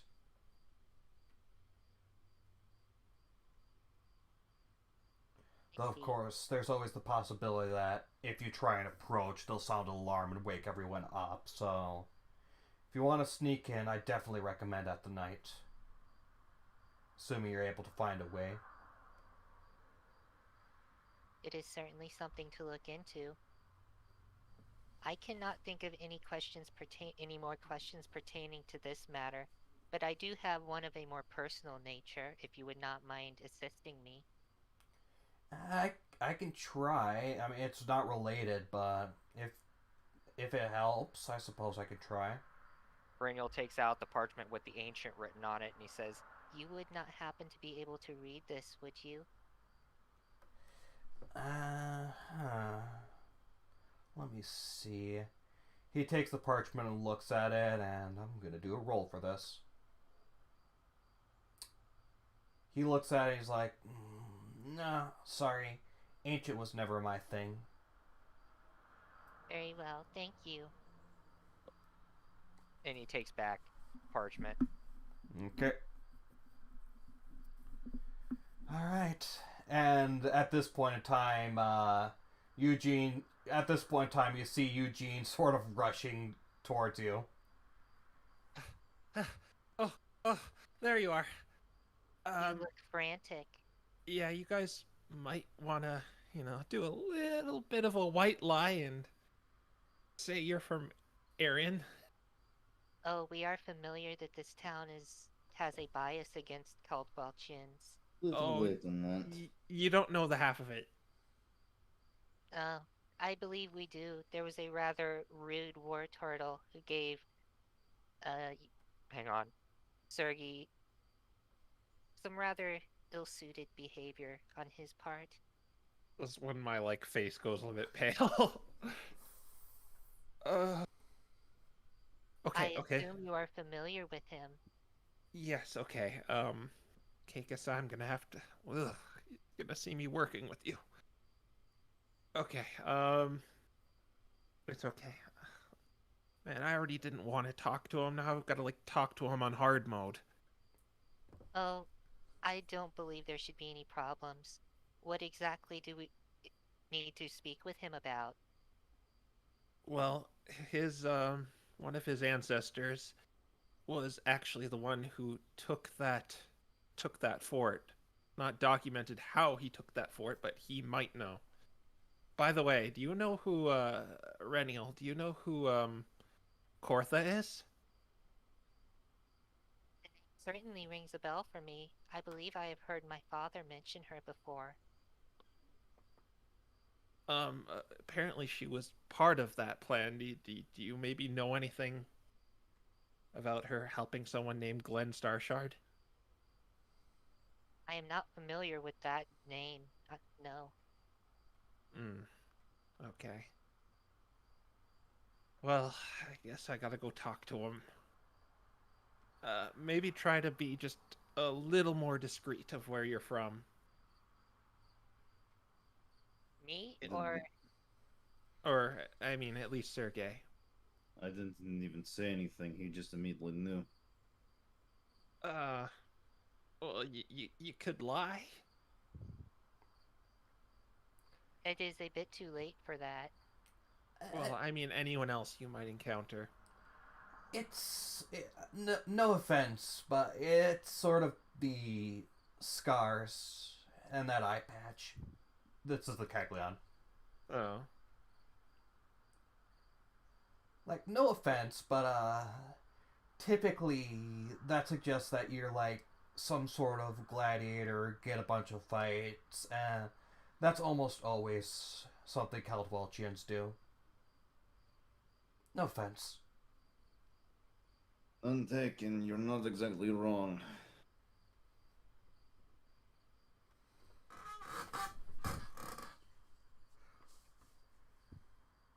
Well, I'm gonna go and try to talk to Cyrus. Were you guys able to get anything from the from the just citizens of here? A little bit. The bandits are active during the day, but it would be better for us to try to infiltrate at night. Yeah, I'd imagine. I do have a bit of a plan, but I just want to maybe go check with Cyrus and see if there's maybe a secret way inside or... It should also be noted that most of the Pokemon in the bandit camp are fire types, specifically Chimchar and Monferno. And it's somewhere between 12 and 20. 20. Okay. Well, that rules out just showing up at their front door and trying to beat them into submission. So what do we do with them? Do we just knock them out and leave them there, or what's? There are more permanent ways to deal with such individuals. I think that would get us in quite a bit of trouble. They are bandits. They had it coming. I'm gonna go check on Cyrus. Maybe you can We I can don't... accompany you. No. You will That... not have a choice in the matter. He cannot withhold information from me. Yeah, I think it's better if I just go alone. This isn't my usual Eugene wants to be alone. It's Eugene really should be alone when he does this. Brundle, he did see you with me, so... Grinnell just kind of shrugs and he's like, Well, if you do not want me to read his mind, then I suppose I can stay behind. Yeah, if he finds out about something like that, then he'll definitely not like us. I have to make Oh, the he will not find out unless I try to dig deeper. let's leave that, put a pin in that, use it as a last resort. Hey, Still Evie, keep me last around. resort. Ah,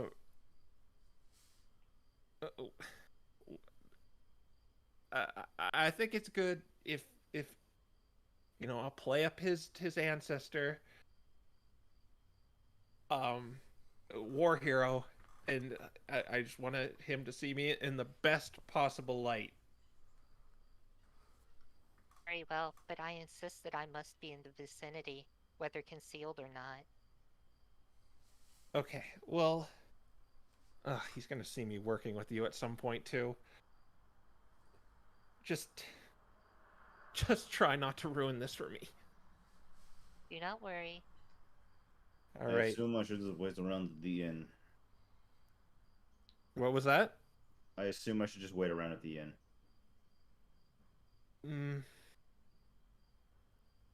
Maybe you could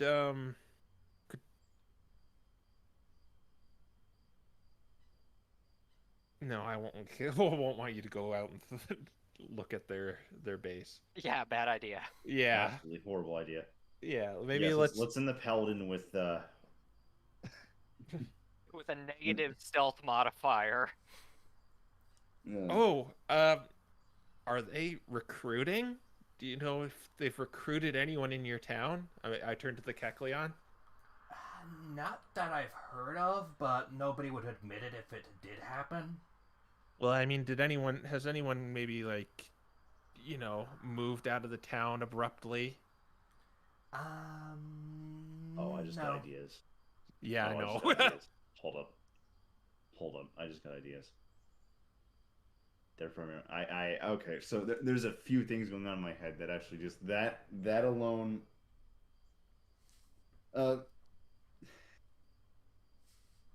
It's a mix of things because one, Sergey being from Caldwell, but also backstory.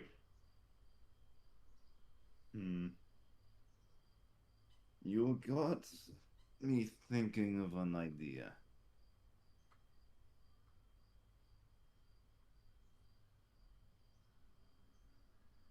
Maybe we should discuss it in private, depending on what this Kekleon answers with. Well, there's been nobody who's moved out as far as I've heard, but I'm just the shopkeep. Okay.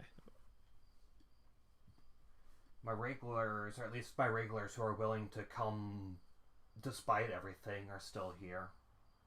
Okay. But you did mention that most of them here are not really from Caldwell. Yeah, we've only got a few Caldwelchians living here. You can imagine probably why.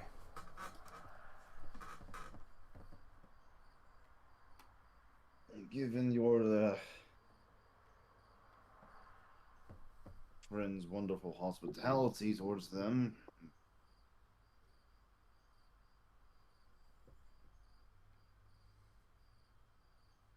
it's easy to see why. Yeah. Good spam text. Nice. Yeah, it's unfortunate. Anyways, well, good luck. Oh, yeah. Thank you.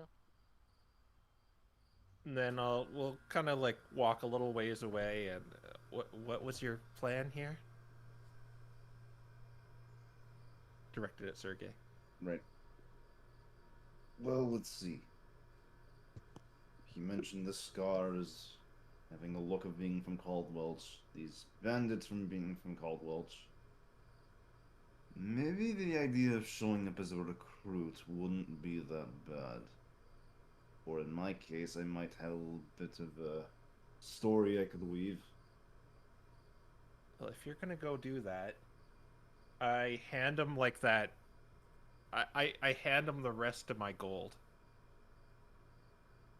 which is Oh. which is like 20 too. I feel like that's. I mean, we'll get it back if we're successful. And we will likely die if we are not. Yeah. The other problem comes now that they may try to rob me without asking questions. But I show up, suggest it's a haul. Well, all you've got to, low lives like that, all you've got to really do is suggest you can get more. You're not wrong.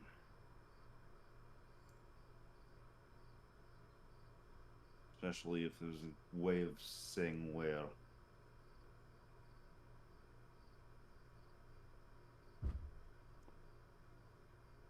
Maybe you two can discuss that, and I'll try and negotiate Cyrus. And I really did give you like the 22 gold in case you want to just hold on to it and maybe use that to barter with them. Yeah, if you're going to put it down your sheet, what I'd recommend doing is just putting 22 gold from Eugene instead of adding it to your gold. Or like, Yeah, I'm going to add it in parentheses. Yeah, put them like the platinum piece area or something. Yeah. All right. We'll meet up at the inn. The day is still young, so. Right. Yeah. All right. I'm gonna make my way to the north end of town and try to maybe ask passerbys where Cyrus the War Turtle lives. Okay. All right. So, yep, he has a bit of a reputation in town, so you're easily able to get pointed in the right direction. And yeah, you see a small, almost oddly run-down looking hamlet that they all point to. It's sort of odd. Like, you'd imagine the descendant of a war hero, you'd imagine that they'd have a lot better of a place than the small hamlet that the Cyrus has. Yeah. I'm certainly not one to judge, so I'll look it over, realize maybe how it's a little how odd it is, and I'll knock on its door. Okay. You do that, and yeah, the door opens up and you see War Turtle, rather cross-looking War Turtle on the other side. What? Hi. What do you want? I'm here to talk to you about the great war hero, Glenn Starshard. Oh. You say that, and his face does lighten up a bit, and... Oh, really now? Yeah, I'm from, I make perfect emphasis on this. What's the name of my Snowsea. town? Snowsea. I'm from Snowsea, and I heard a lot about him. Oh, well, okay. He sort of ushers you on in without a second thought. Yeah. Yeah, it's really just part of this collaboration I have, where I just want to learn some things about him. All right, come on in. I'm more than happy to talk about my ancestor, the one who ended the war against those filthy Cowbelchians. Yeah.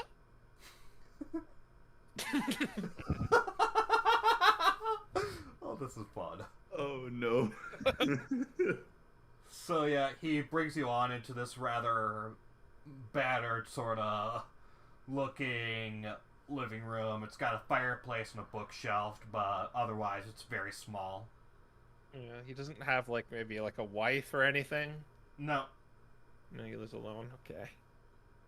Yeah, he certainly has a glowing personality. It's hard to imagine him without a wife. Okay.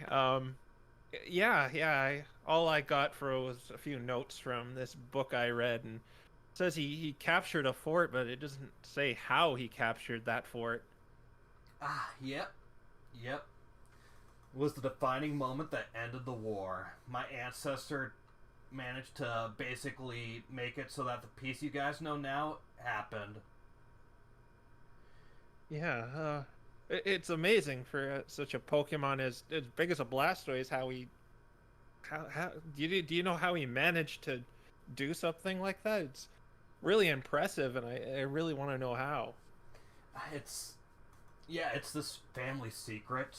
We don't really talk about it that much, but we have a remaining journal from him that details the expedition entirely. Oh, I mean, it's okay if you don't want to show me it, but I really want to learn more about him. I mean, I want an A+ on this collaboration I'm doing. All right, But, roll persuasion. You've got to. You're buttering him up, so it shouldn't be too difficult of a roll. But yeah, roll persuasion. Oh no, it's +0. You have that 20. Yeah, I do have that 20, so. Do you want to use that 20? You said it shouldn't be too hard of a roll. So I'll stick with this 11. Okay. All right, you're sticking with it. Okay. So he seems to be thinking about it for a bit. It's like, I really shouldn't, but I suppose if you are here just to learn about my amazing ancestor, then I could trust an Aryan. So he nods and he unfolds the carpet, and you see a sort of hidden passageway under there. Oh, wow. Yeah, one of the few things that can be kept after those Kelpwelchians stole all of our money. Eugene's kind of like a little zoned out because the thought of a secret passage just kind of like excites him. So he doesn't even like acknowledge the blatant racism. He's just like, oh, secret passage. So yeah, he motions to you to follow him down. All right, yeah, I follow him down. Is it lit down here, or do I need to light up? It is not lit down here. All right. Do you need me to handle that, or is there anything flammable down here? It's stone, so there's nothing flammable. All right. I flame on. Okay, so yeah, you see just this damp stone sort of basement, and there's a desk down there with an old sergeant's uniform. Pretty impressive looking, several gold stars on it, and there is a weapon there as well. A greatsword, along with a book and a map. Oh, wow. That's like 2d6 of damage with that. What? Sorry. I was just talking about a game where it's a game that uses war, and you rolled. Never mind. Where's the journal? He points to the book and he says, "Right here." Oh, okay. Do you want to read me the section, or am I allowed to have the honor, the privilege of looking through? Sure, go ahead. All right, I lift it up. I don't know if this thing is like crumbling or decaying, or is it kept in pristine condition? It's not pristine, definitely, but it's not at the point of crumbling yet. Though you definitely look at that and you think he probably should be taking better care of it. Yeah. In fact, I reach for a torch and just kind of light it up and get him to hold it, and just so I'm not in any risk of burning the thing up. Okay. Yeah. All right, and I begin to read it. Okay, so I'm not going to read out, like, massive amounts of passage. Basically, to sum it up, what you see from this is that you see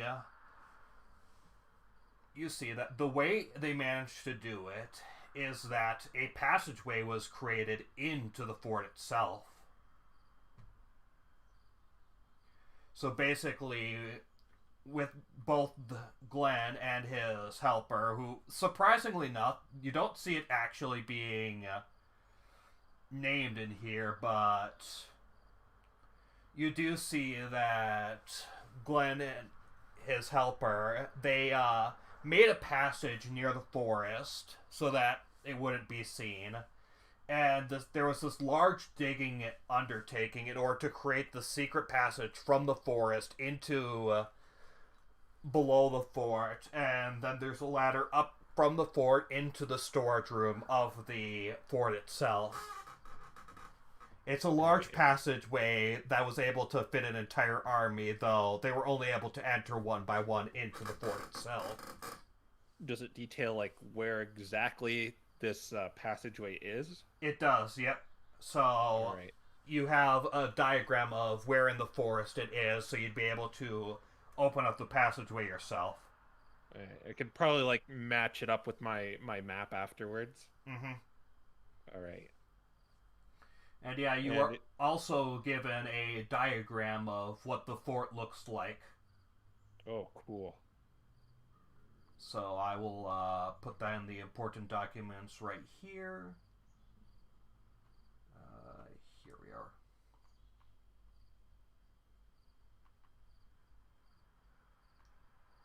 All right. So yeah, that's basically what you see in there. All right.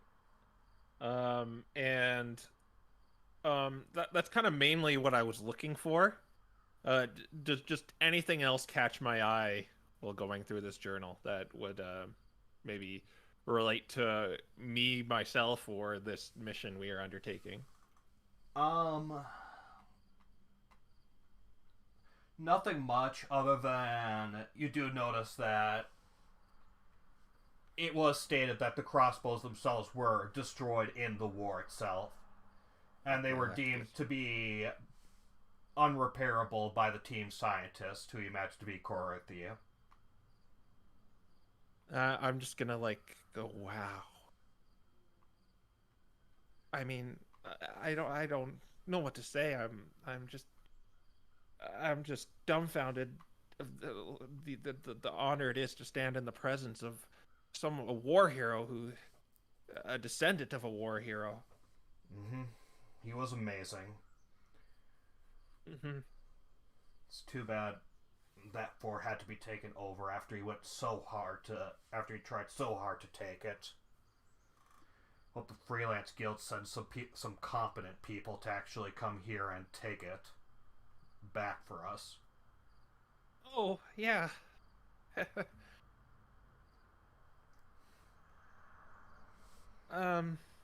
Well, I'm gonna go ask the mayor some more questions about the war. It's a real pleasure meeting you, and I go out to shake his hand, putting down the journal, of course, back on its resting place. Okay. Yep. He takes your paw and he shakes it. No, it's quite enjoyable to meet someone who actually cares about that stuff. Yeah. If you ever want to ask me anything else, my home is always open for you. Yeah. Could I have my torch back? Oh, right. He gives you your torch back. Yeah, I put it out and just kind of stuff it back in. Okay. And I bid him adieu as I climb back up and leave his door. All right. As you are heading out, give me a perception check. Sure thing.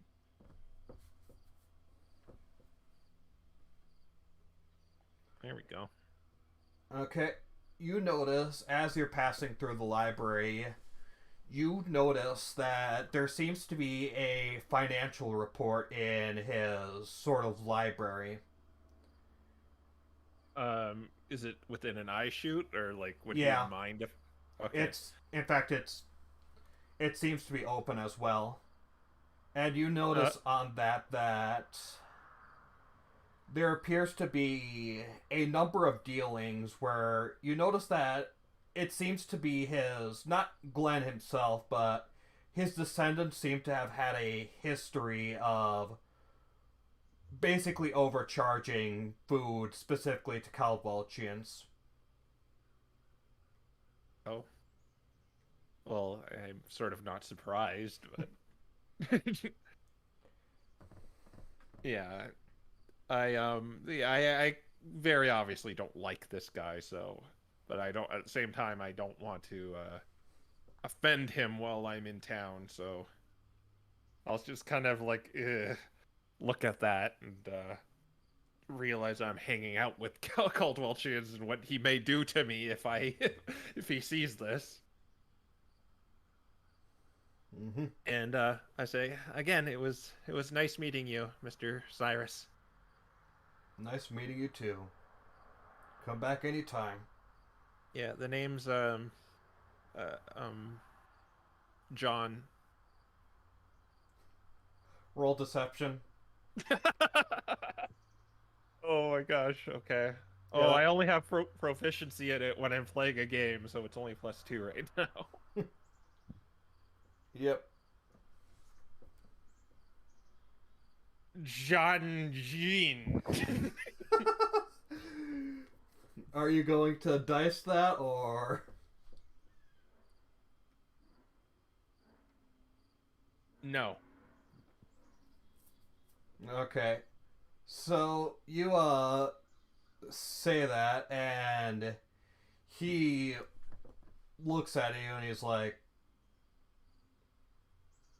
He looks at you. He doesn't say anything, but you could tell he's not quite buying this. And he's starting to become suspicious. Do I see this? That I see he's like just not buying this Yeah. alias. You- That's I mean that's what my friends call me. I don't know if you want to be my friend. It's just Very well. thank you again. Bye. Goodbye. You know, I felt like I did a pretty good job there right until just faking my name. Oh, so that's the thing that... So that reminds me of that one sketch that's like... Yeah. What? Door That's... monster sketch. Yeah. I can't believe that's what causes it to... This whole thing to fall apart. But anyway, so yeah, you quickly leave. Don't know whether you left the door open or slammed it behind you or whatever, but yeah. You quickly leave and return back to the inn. Yeah. Oh, okay. I like maybe shut the curtains too.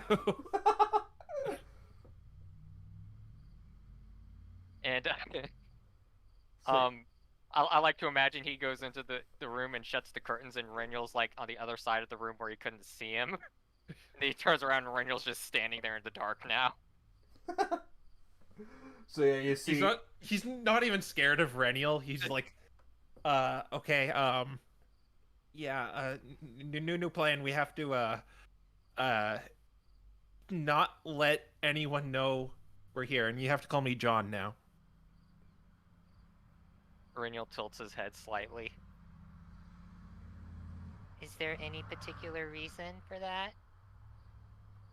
You met that Cyrus guy earlier. Do I even really need to tell you what happened there? Oh.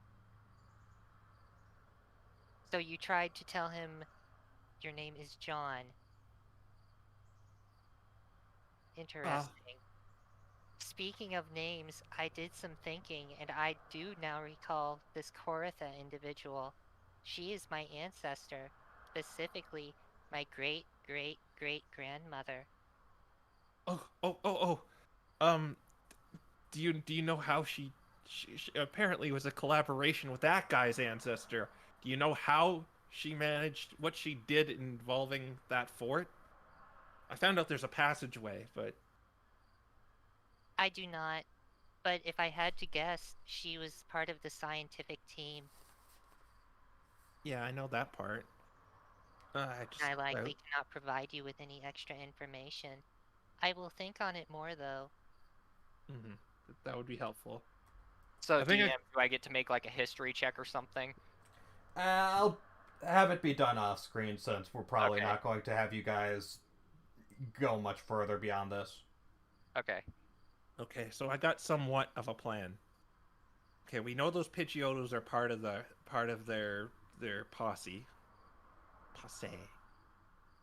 So my idea is maybe capture one of them and then we interrogate him to get better information. Ooh, I could certainly work with that. So my idea is maybe buy a few nets and well, maybe scatter some gold around those mountains where we saw him. He comes down, we throw the nets, haul him back here. Grignol nods approvingly. And then they'll have an opening. Maybe Sergei can infiltrate him.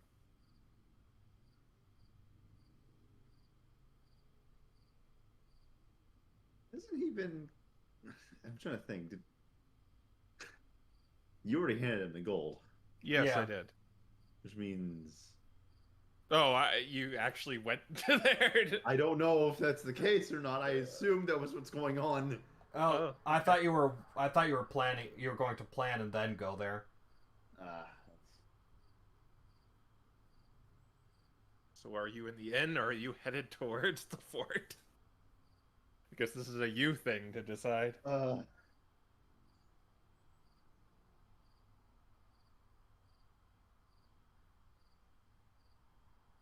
Before I say, wait, where is Sergei?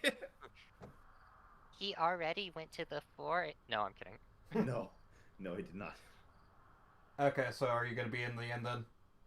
I'll be in the inn. Okay. So that scene plays out, except Sergei is there too. Yeah. Okay.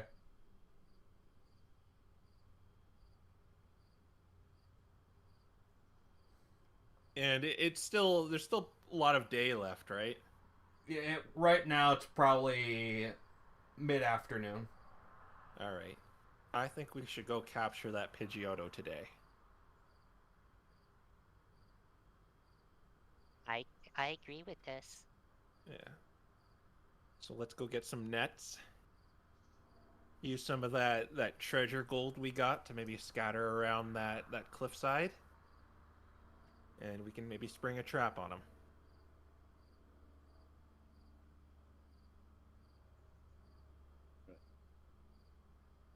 One little pieces of gold will be enough, though, without making it obvious.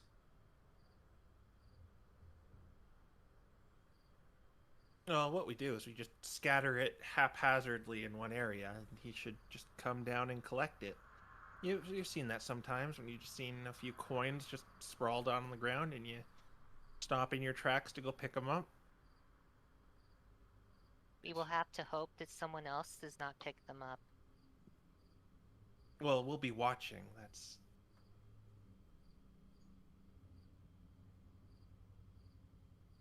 If someone else picks them up, we can just kind of head them off and explain the situation. Suppose so.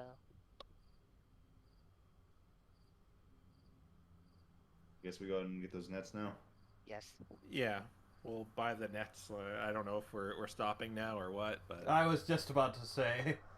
Yeah. Okay. Yeah. So, with that in mind, and with your plan in mind, we will end it off.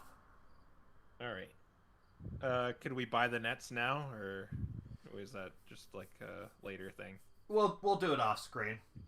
All right. Sergei has all my money, so... Yeah. All right. So, thank you all for watching, and yep, next time we will have them spring their trap and potentially take the fort. So, see you guys in 2 weeks when that happens. Bye. Bye. Bye. See ya.